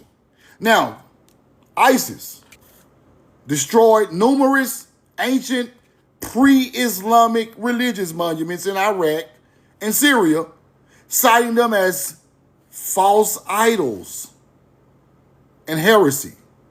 Targeted sites, UNESCO World Heritage Sites on Palmyra, Nineveh, and Nimrod. Now, why would they go at this? Nineveh is where the corn was at, people. See Nineveh and Nimrod? But we're going to stick here. Why they blow up the stuff in Nineveh? Watch this. I'm going to show you why.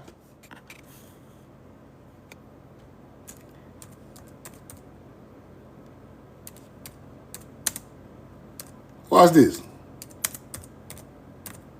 This is stuff they hide over there. This artifact ain't been seen in years. Watch this. The Nineveh corn tablet. Watch this. They took the name out. They just called the Nineveh tablet now. You hunter-gatherers. Hold on. Where that corn tablet at? Stop playing. Don't make me pull up the old receipt. See, they ain't gonna put that corn tablet in there. See, they just called it the Nineveh tablet now. Let's call it the grain tablet. Let's just do that. Let's do that. Nineveh grain tablet. They ain't gonna put that corn in there. They'll die before they do that.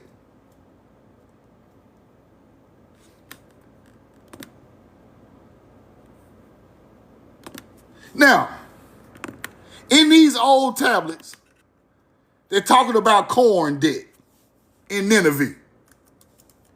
The first people over there with corn debt, people owe people for seeds and corn. And now, if this y'all ancestors, Middle Eastern people, why would y'all blow up the Nineveh corn tablet?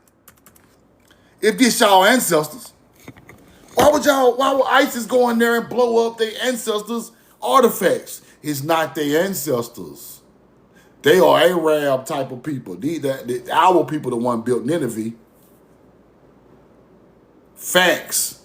Nineveh got ancient melanated people all on the goddamn wall.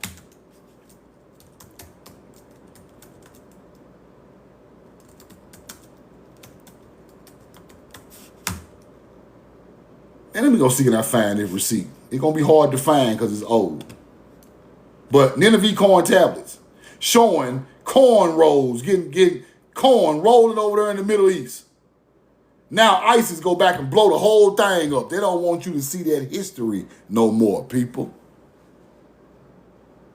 There wasn't Allah doing it, big dog. It wasn't the prophet Elijah Muhammad. Y'all didn't put none of that knowledge over there. Y'all still use nature as y'all base, but y'all tear up the ancient monuments where y'all ancestors supposed to been at. Them ain't y'all ancestors.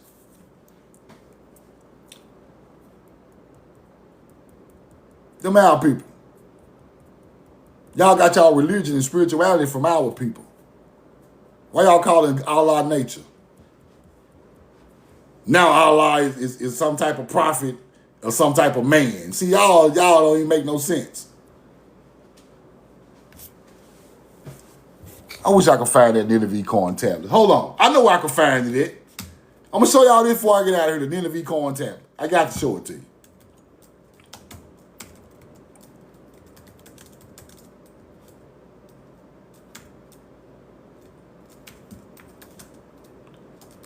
I got to show it to you. Roll the corn. Now, Nineveh, I got to show it to you. Ain't no way around it.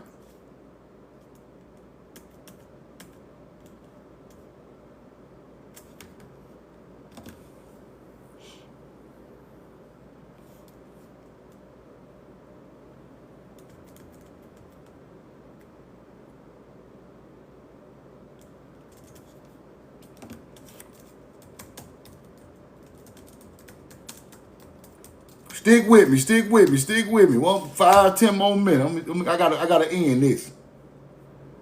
I got to end this. Roll the corn. Let me see if I find this book.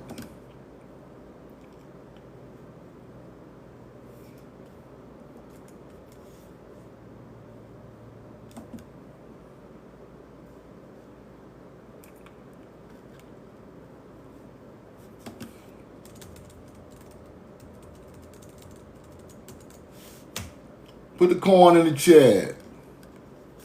Let me show y'all something.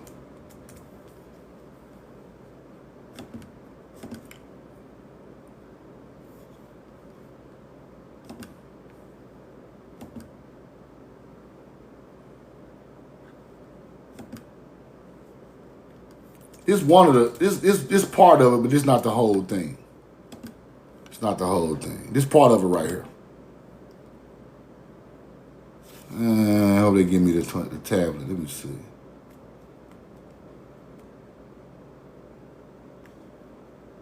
Let's go through this right here. Let me show y'all something. Now look what they say. Early Americans who introduced corn to ancient Egypt.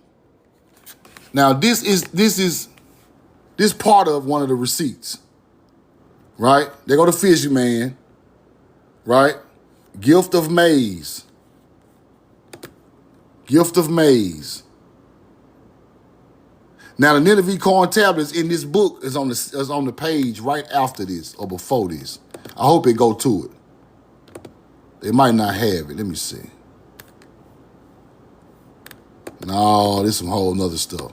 But it's the page right before this. See Nimrod, the gift of corn. The people burnt up where? They burnt up Nimrod, and they burnt up Nineveh, right? Let's go back.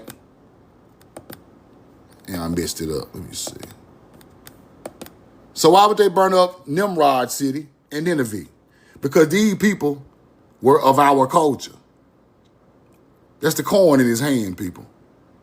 Now, the Nineveh corn tablets, they are showing these people with regular people from over in that area, teaching them how to roll the corn, putting rolls of corn on the Nineveh corn tablet. Then you get the Walker vase. Right? I want y'all to remember some of this stuff because this is the type of knowledge that I want you to know. Then you get the Walker vase with corn on the Walker vase from Nineveh. W-A-R-K-A vase. They got pictures of this thing still on the internet. You can't find the Nineveh corn tablets, though. They out of there. They out of there. You can't even find them in a museum.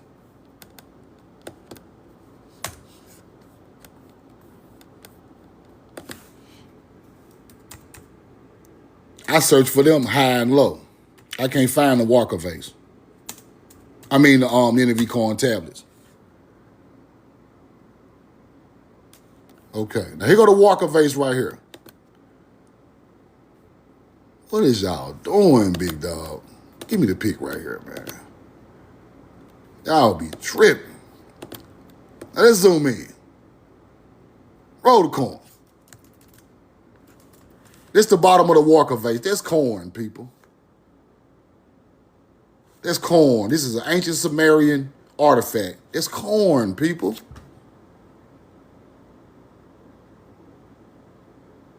That's corn. This is a whole nother culture with the oxes, with the corn.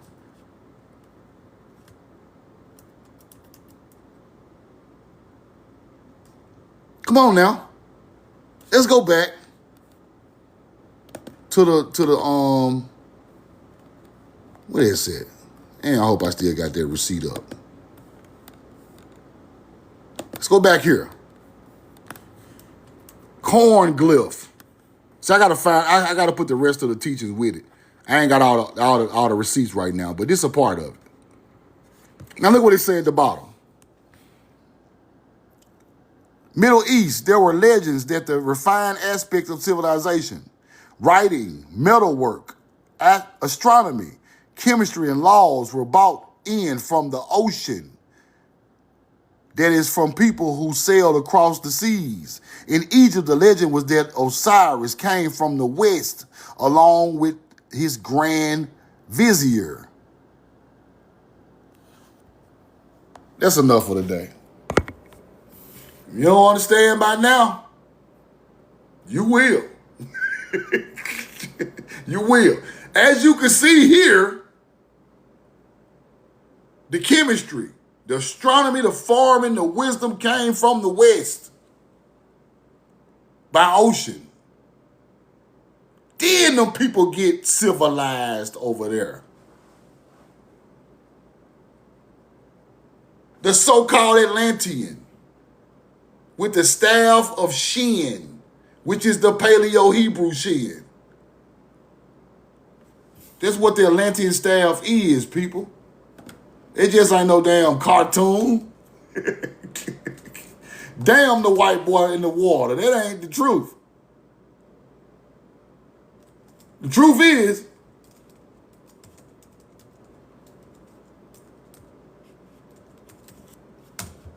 the fish man, Atlantean in the water. The fish man, huh? This symbol is Shin, which is the Atlantean symbol.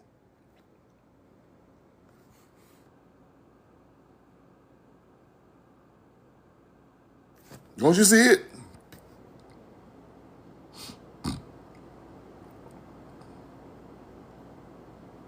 We bought that symbol to them folks' land. Simple. It ain't even their language. Don't even go nowhere near their language. Stop acting like their language of that right there come from y'all. We bought that over there. We got this shit on the ground over here in Mound form. We got artifacts with it all over the artifacts. We got this shit all over our face. Y'all can stop. Do you get it now?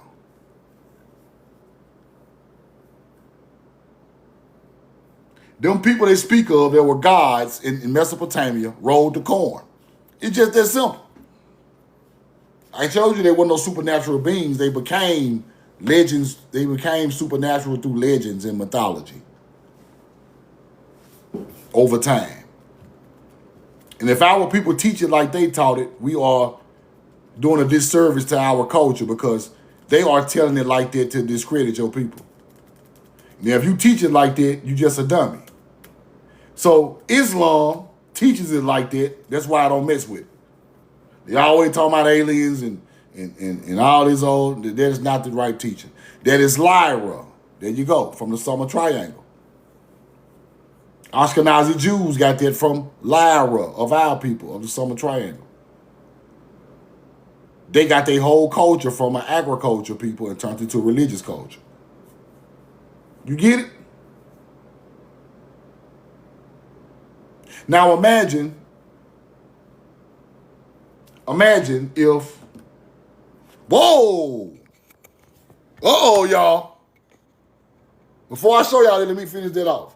Imagine if you read a book from an ancient culture that taught your people something, then you come to America and see it on the ground. You're going to drop to your damn knees and get to praying. You see the ancient culture on the mounds and the ancient teachings on the ground, you're going to drop down. AGNC. Whoa, my baby. Didn't Truth not tell y'all what's going to happen? That motherfucker going to skyrocket. Keep buying the stock. I told y'all what's going to happen now. Keep buying the stock. Keep buying it. See how I tried to dip and scare you? Don't let the dip scare you. Don't let the dip scare you. When the dip, you buy more. That motherfucker go. I hope my followers make 100 million when we shoot it through the roof. I hope it changed generational wealth all through the South. I don't care if you got one stock that made 500 off of it. I don't give a damn. I want to own all these people's shares, bro. Roll the coin. Now let me talk about this for a minute because I got to keep showing y'all what I mean.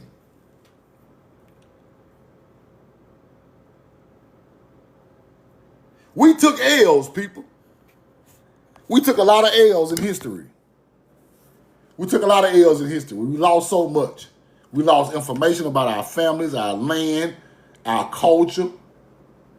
We lost our generational inheritance to pass down to our kids. We lost everything, people. Now, who are the wealthiest people in America? We just gonna talk common sense now. These BlackRock people. Vanguard, nigga.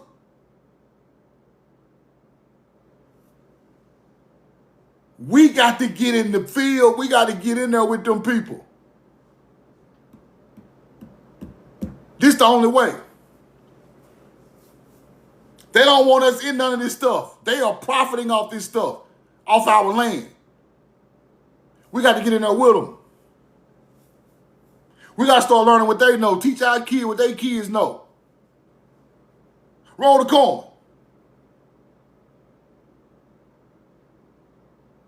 We got to teach our kids investment banking and investment stocks and investing and getting dividends back for free money. We got to teach our kids this stuff, bro.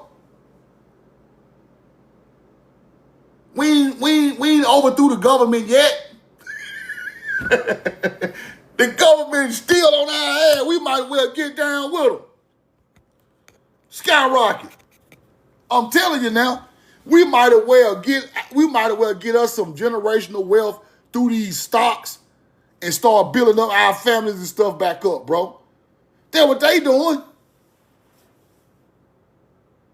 What you think they doing?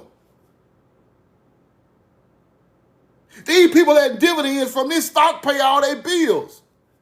We going to work for the money. They getting dividend money for the pay the bills. You must understand how this shit works.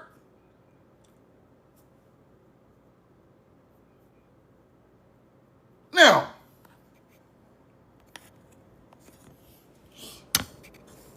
let me give y'all the perfect scenario of what I'm trying to do. And they be like, Truth, now, you're telling too much information. My people need to know this, bro. I don't care who listening. Because one thing I know for sure, you couple of hunter-gatherers ain't got no $1 million invested in this stuff. The elite hunter-gatherers are in this stuff. I ain't even talking to y'all regular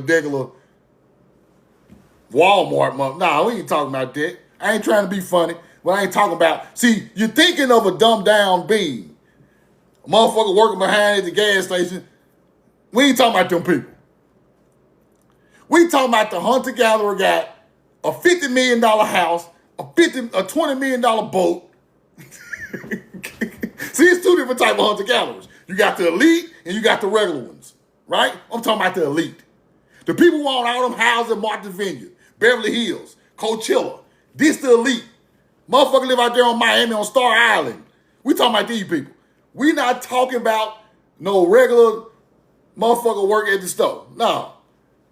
This ain't their money.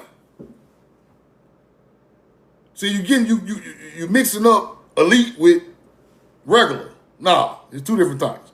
LeBron James is elite at 21 years old. You can't put LeBron James with a nigga at the park. No, you can't do that. No. Bron is elite. The nigga at the park, he can score a little bit, but he not LeBron. Bron is elite. You get the difference? Elite people own the stock, bro.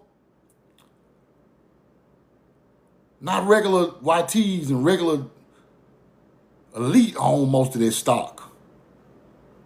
That's who call all the shots in America. They already billionaires, people. We don't care about them being billionaires. They already made it. You gonna help the YT people. They already helped themselves, nigga. How the fuck we gonna help them some more? They already got 170 billion in real estate. How much money do you think they want? Them people not studying no money. Do you understand what I'm trying to tell you? If they make money when the stock go up because we run it up, who cares? They already got $170 billion. But what about our side? But what about us, though? Now, they got theirs already. We ain't worried about this shit. What if we get in there? Ooh, it's another game then. What if we know the truth now, get 10 mil?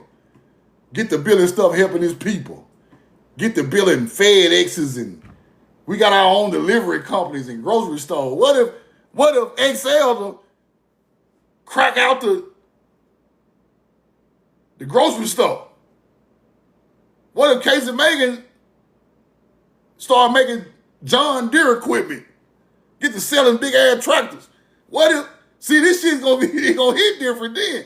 See, it's gonna start to hit different. Now you are in the game to get some of the real estate back. You in the game now. We're not in the game right now, bro. We're not in the game. This gonna put us in the game right here. Yeah. We just trying to get in the game. $1, $2, $5, it don't even matter. We just trying to get in the ballpark.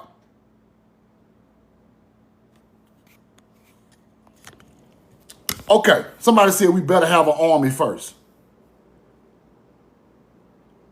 Ain't no army without no resources, big dog. Who gonna buy the bullets? Who gonna buy the tank, nigga? You talking about an army with no damn money? Our people barely out here buying 100 bullets. We ain't got no resources for no damn army. We can come together with what we got personally and build an army, but that's not an army.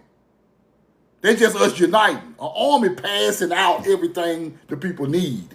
Housing, weaponry, machinery, airplanes. That's an army. We just gonna be a bunch of thugs with our own personal protection. That's different, bro. Ain't no structure in that. Why? And that's cool with me.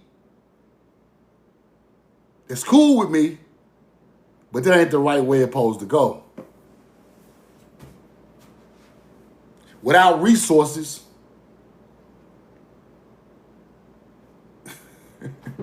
now, see what you don't understand is it's not always about war. See, that's a part of it. War is the last thing. Because war, see, our people have been taught to just kill and destroy from hunter-gatherers. It's not always about the art of war. The art of war come last, bro.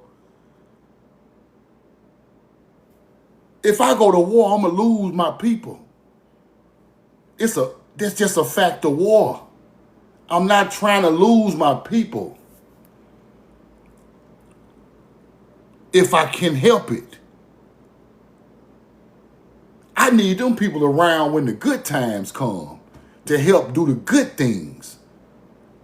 See, they program our people like theirs.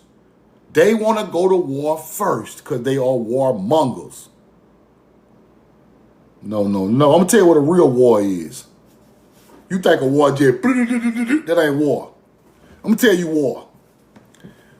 The stock jumped through the roof. Truth now, buy a gas station right next to the Arab gas station. Build it up bigger and better. I got security in the lot. Melanated people working up in there. Melanated people making money. That's war, nigga. That's real war. Now I can go buy my mama a house. She can just stop working. I can let my sons and daughter know work up in the store and pay them $35, $40 an hour. That's war, nigga. I got my cousin who ain't never had a damn job up in there working. That's war.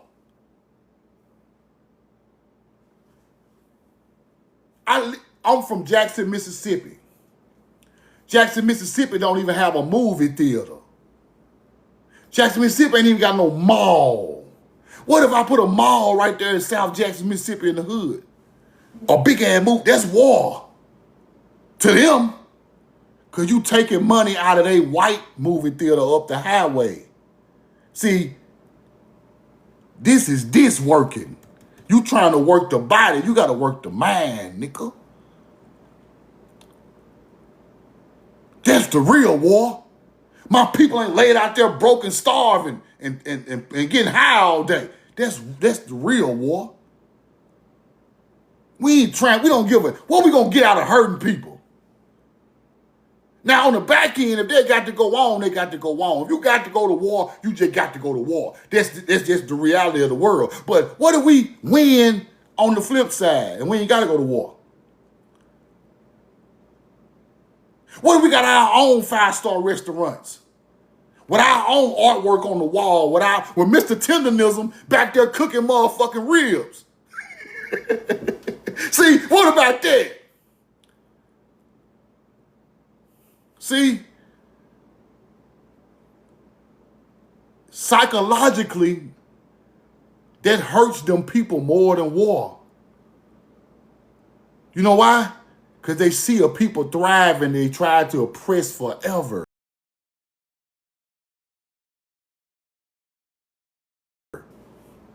Do you understand what I'm trying to teach you? A 5-star melanated restaurant. We don't give a damn if y'all don't come in there and eat nothing. We got Gucci Man playing on the damn radio. We eating big ass filet mignon. We don't give a damn. This our culture. We ain't got to go in there and mix with y'all and mingle. We ain't got to do that no more. We can build our own stuff. That's winning, bro. Now, when we leave here, we pass this down to our people to build it up bigger. This is what they're talking about in ancient times. You pass your abundance of your culture down to your people with the abundance of land. Now, your people don't suffer when you leave. When I leave, my daughter thrives just like I thrive. I can leave this earth today if I know my daughter gonna live a bountiful, abundant life. That's what this shit all about, bro. It's about your descendants. You and your descendants. That's what it's all about. Why you think them people done all that war and bad stuff to us, bro? They done all that bad stuff to us because they were trying to build something for their descendants. Now their descendants are thriving off what they done to us hundreds of years ago. Don't you see it? Now, if we get resources like that and flow of money or whatever like that, we can do our own thing. We might have a chance to go at their ass.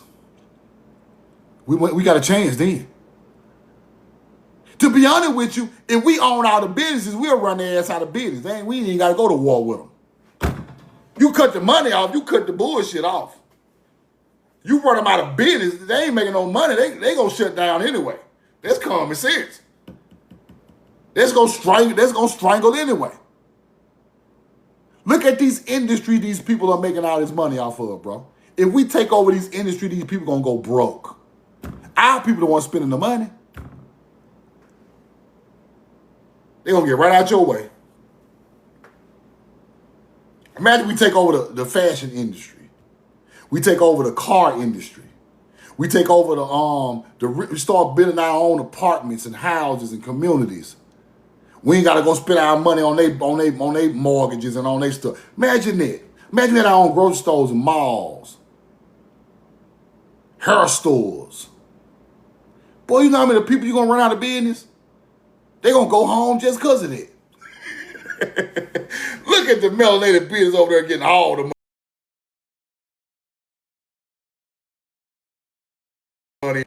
That's what's gonna hurt them. That's gonna hurt them way more than a chopper. The chopper hurt you, yeah, but they gonna hurt your spirit.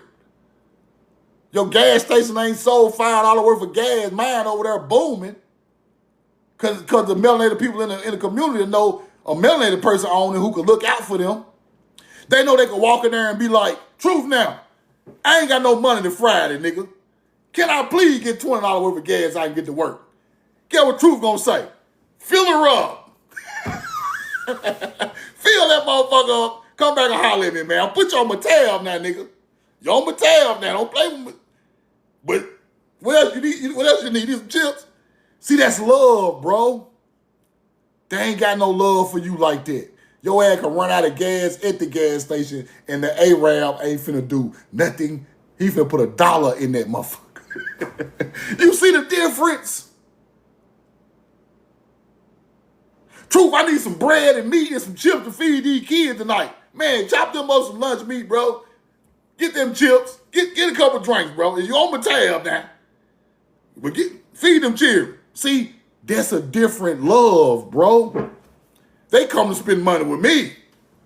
They ain't finna spend nothing with you no more. Do that make sense?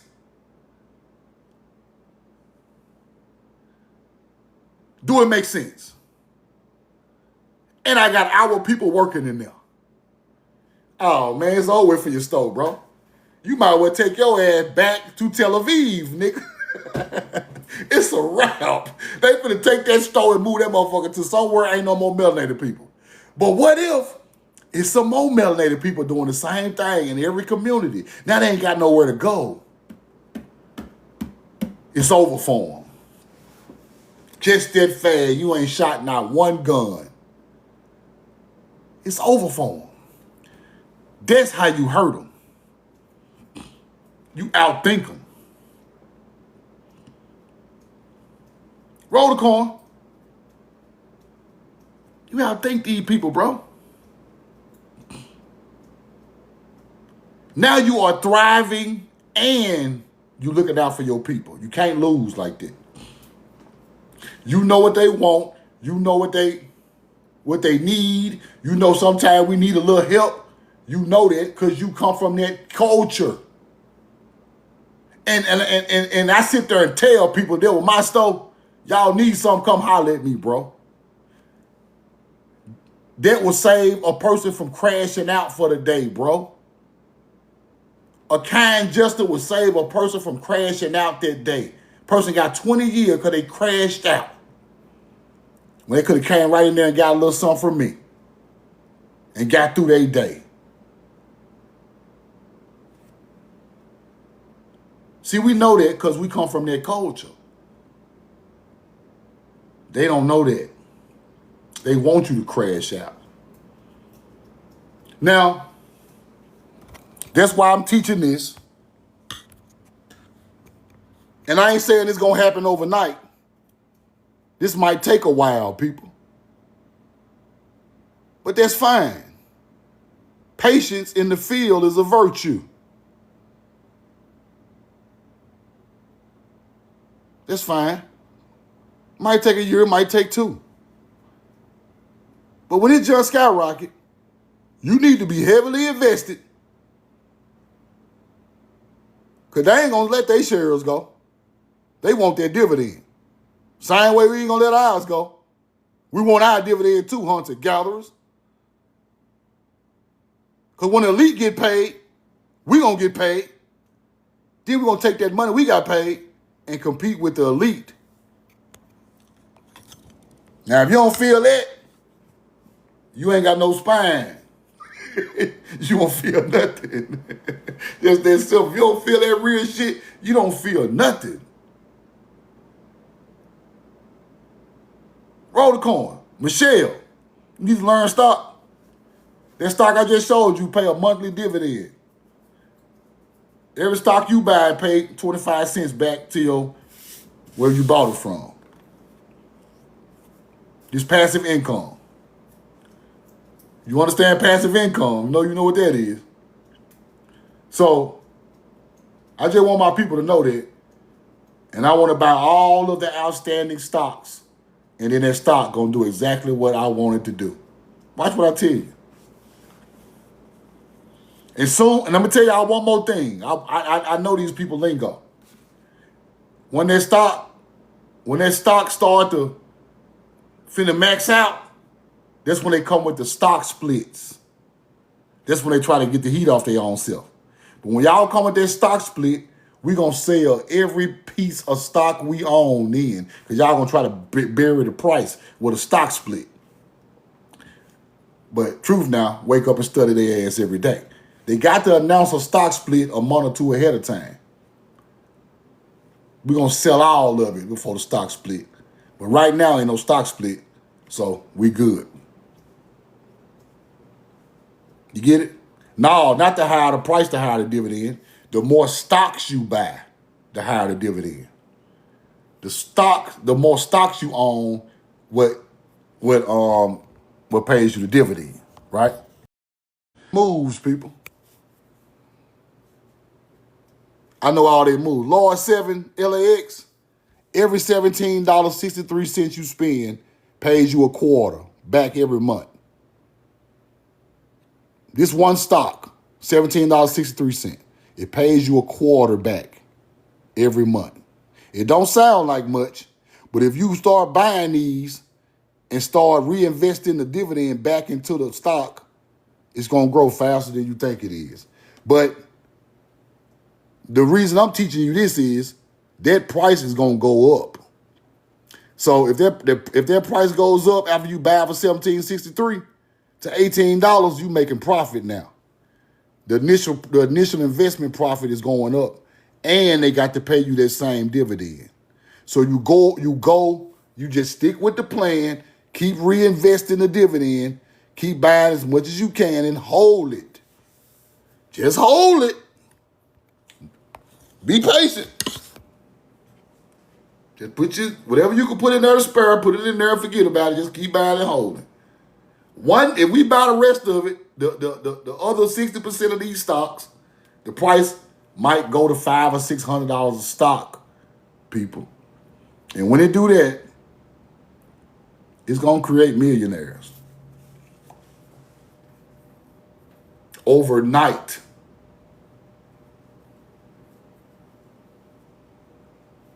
You understand what I'm trying to tell you?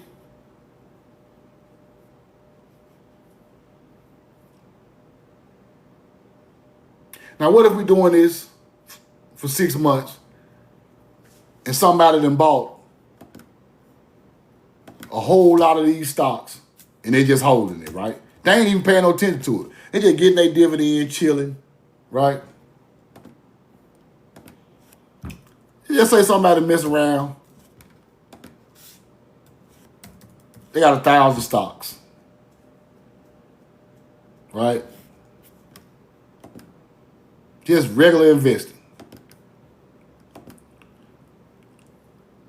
1,000 stocks is $17,000, people. 1,000 stocks is $17,000, right? Now, they just say that stock, after we battle all the rest of them, that stock shoot through the roof. Because they do that time to time. To $500 or $600 a stock. They just say $600 a stock. Your $17,000 investment just turned into $600,000. And I just saw this shit happen numerous times with that stock AMC. Your 17 regular investment turned to damn near $1 million. And them folks still got to pay you dividends if you don't sell it. Now, 9 times out of 10, when it skyrocket like that, it's gonna come back down. So what we gotta do then is pull the money out.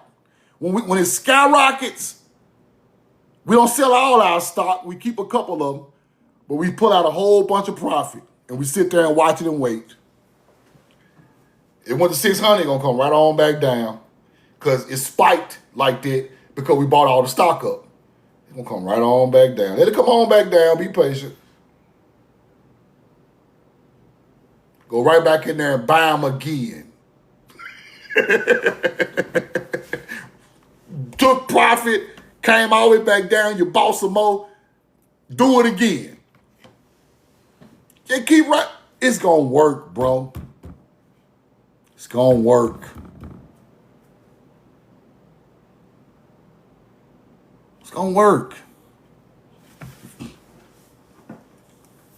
Keep your initial 17,000 in there and pull out 580,000. Leave 20 in there. Like, this all profit. Hold it. Let the stock come on back down. Or go buy you a business and start helping your people and start doing something with that 500. See, now you got options. You got options now. You can compete with the elite now. You can go buy you a building with 500,000 and compete. A gas station, a dollar store, whatever. You can compete now. I just want my people to have options. That's all. If it don't skyrocket that high, it's gonna go up higher than what it is for sure. It's gonna double your money in a couple of years. I'm telling you, for sure. For sure. 2 years, you're gonna double your money. But just so happen if it skyrocket, it's gonna be crazy. I saw a stock go from $7 to $625 in one day.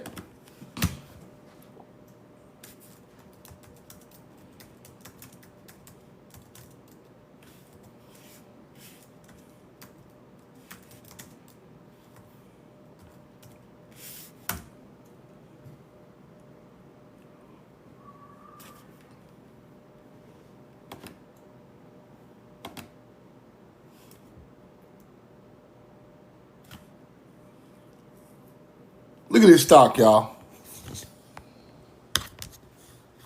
Watch this. This stock was $1.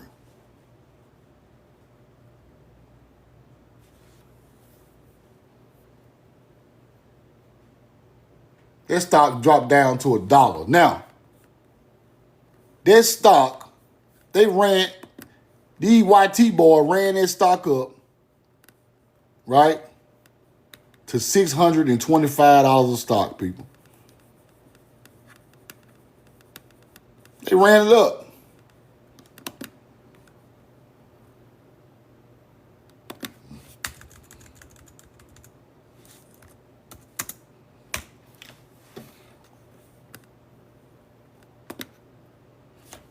Look what they did. $625. They ran their stock up to $625.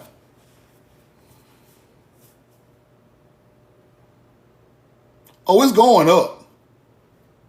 But Jen, you're gonna get dividends off the stock. See, that's what you gotta get. The dividend is more important than the stock skyrocketing. Right? Once you start to understand that these stocks pay monthly dividends, it can help you with your income. That's what changes your the way you look at stocks, right? But on the back end, if the stock go up, you win both ways. First, you think about the dividends because that's coming regardless. It's coming regardless. The dividend is coming regardless, right? Then we start, when we keep investing, the stock or the initial price gonna go up. So you're gonna win both ways.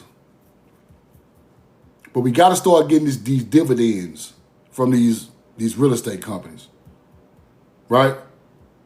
You pay your rent and your mortgage and every month. Why not start investing in something that start to pay you back for dividends on real estate? It's a REIT, right? You could put in enough money in these dividend or monthly dividends that could pay you back enough money to pay your car note or your house note or whatever. But if all our people invest in it, you're getting dividends automatically, and then the price started to go up. Now that $17 stock worth $40, $30. It then doubled your initial investment, and you still get dividends. You all in the green then, right? You winning on the initial price, and they got to pay your dividends every month. All you doing now is reinvesting, and that money is growing the fastest race it can face. The fastest race it can run, right? Then we are by buying stock, you are a majority of the stockholders. Once you become the majority of the stockholders, your people really run the stock. If our people get more stocks than BlackRock and Vanguard, we really run the stock. Simple. So those people are literally living off of their stock. Why we can't do it? $1 million invested in their stock pays around $14,000 a month. Free and clear. You can put $1 million on Cash App and buy that stock. When the dividend come out, that company gonna send you back $14,000 right back to your Cash App while your million still in the stock. Every 30 days. Them people living off of that. Them BlackRock people are living off of that, people. Why you think they got all this stuff? They making dividend money. It's free money. They're not even spending their own money. Them people got $10 million off of them stocks. What's 10 times $14,000? What's 10 times $14,000, people? $140,000 a month payment on a $10 million investment. They could live off the 140 a month. True enough, they put a lot of money in there, but 140 a month is crazy work. How you think these people paying for these crazy elaborate houses and all this grass cutting and keeping up the landscape? They getting free dividend money.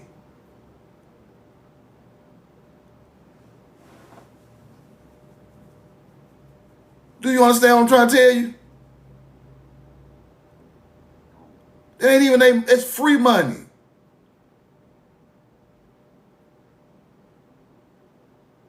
Then imagine if they bought the stock at $14 to $15 and the stock's $17 right now. They already up 300,000 or 400,000 if they bought the stock at $15. The stock's $17.60 right now.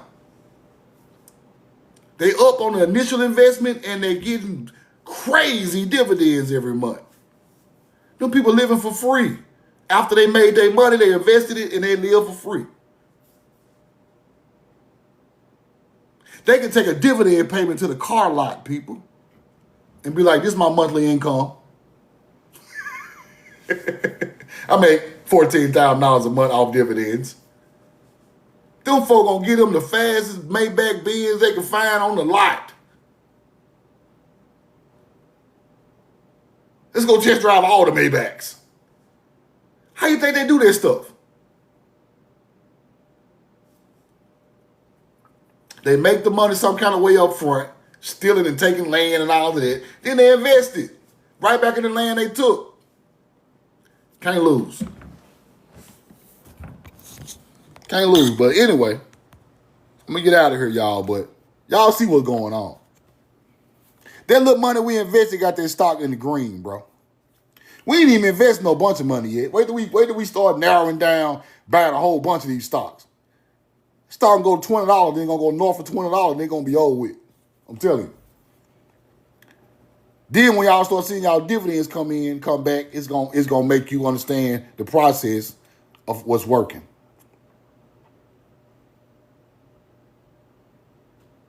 You hit the lotto right now, you need to go invest in this right now. Because they're gonna pay you money right back. Every month. You could be 90 years old getting a dividend payment, sitting on your couch, ain't doing nothing. I'm trying to tell you that. You ain't got to worry about no Social Security. They get that too, but at the same time, this going to work forever. They've been doing this stuff since the market opened up. They put it together for that purpose, to make passive income. We need to be right now making passive income with their ass. I don't care if it's $5. We need passive income, and we build it up. If you in the matrix, this is what it is. It's just the truth. And no way around it. This is how they make money without doing absolutely nothing. Because they know that stock is going to stay between $14 and $19. 14 the low end, 19 the high end. They know that. So when that stock dropped to $14, they invest more money. When it dropped to $14, they invest more money because they know it's going to go right back up to $17 to $18, $19. The dividend ain't never stopped coming, though.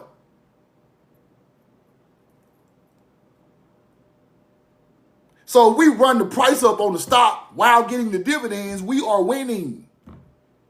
Right with their ass. With the elite people. Not the regular YT. They don't know nothing about this. With the elite people.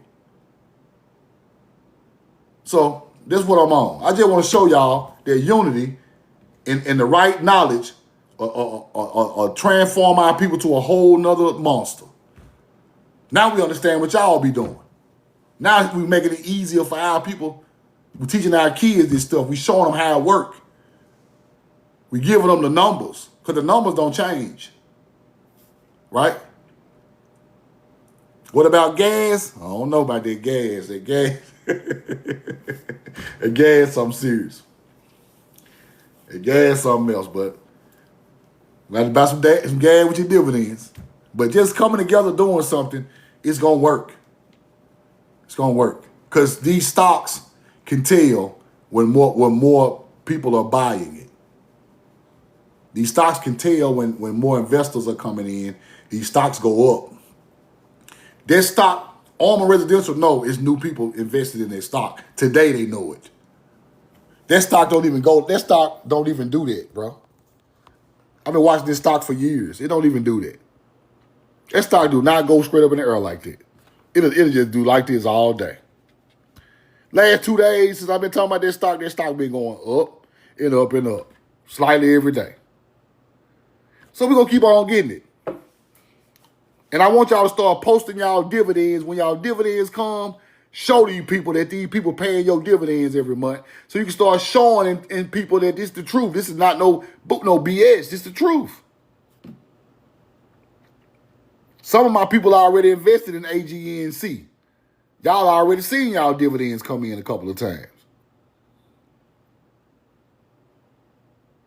Show people that. Let them know it's real, it's true. This ain't no joke. AGNC is the other stock. But this one is a better buy right now.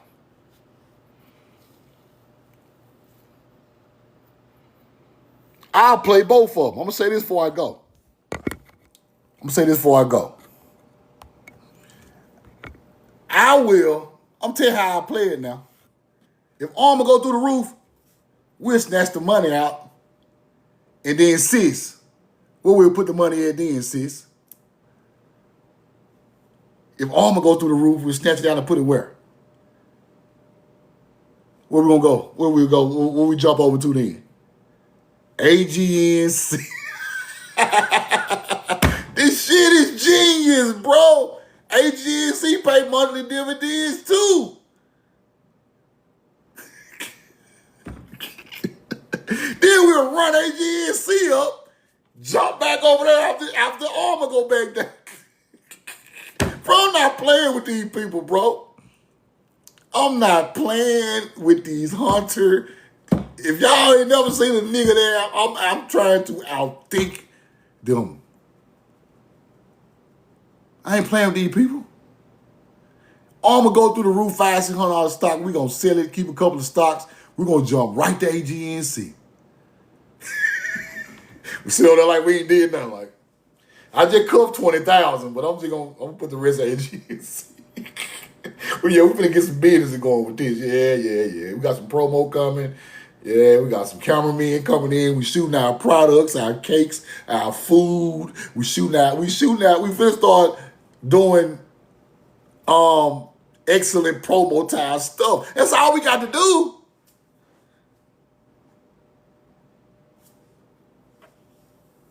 Love y'all. I'm in love with you. I'm gonna get out of here, man. Roll the coin. Appreciate y'all. Hope y'all learned something today.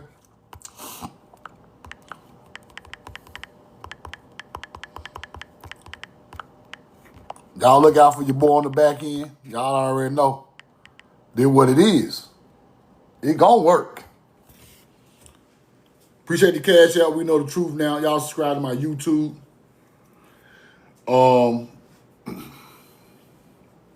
That video about the stock going viral too. It got about 6,000 views or something like that. But it jumped off. People starting to hop in there. Their stock going up. You can see it already working the first 2 days. Their stock don't get no volatility. It don't be volatile like that. A lot of people don't buy it. It's old money sitting in the stock, people.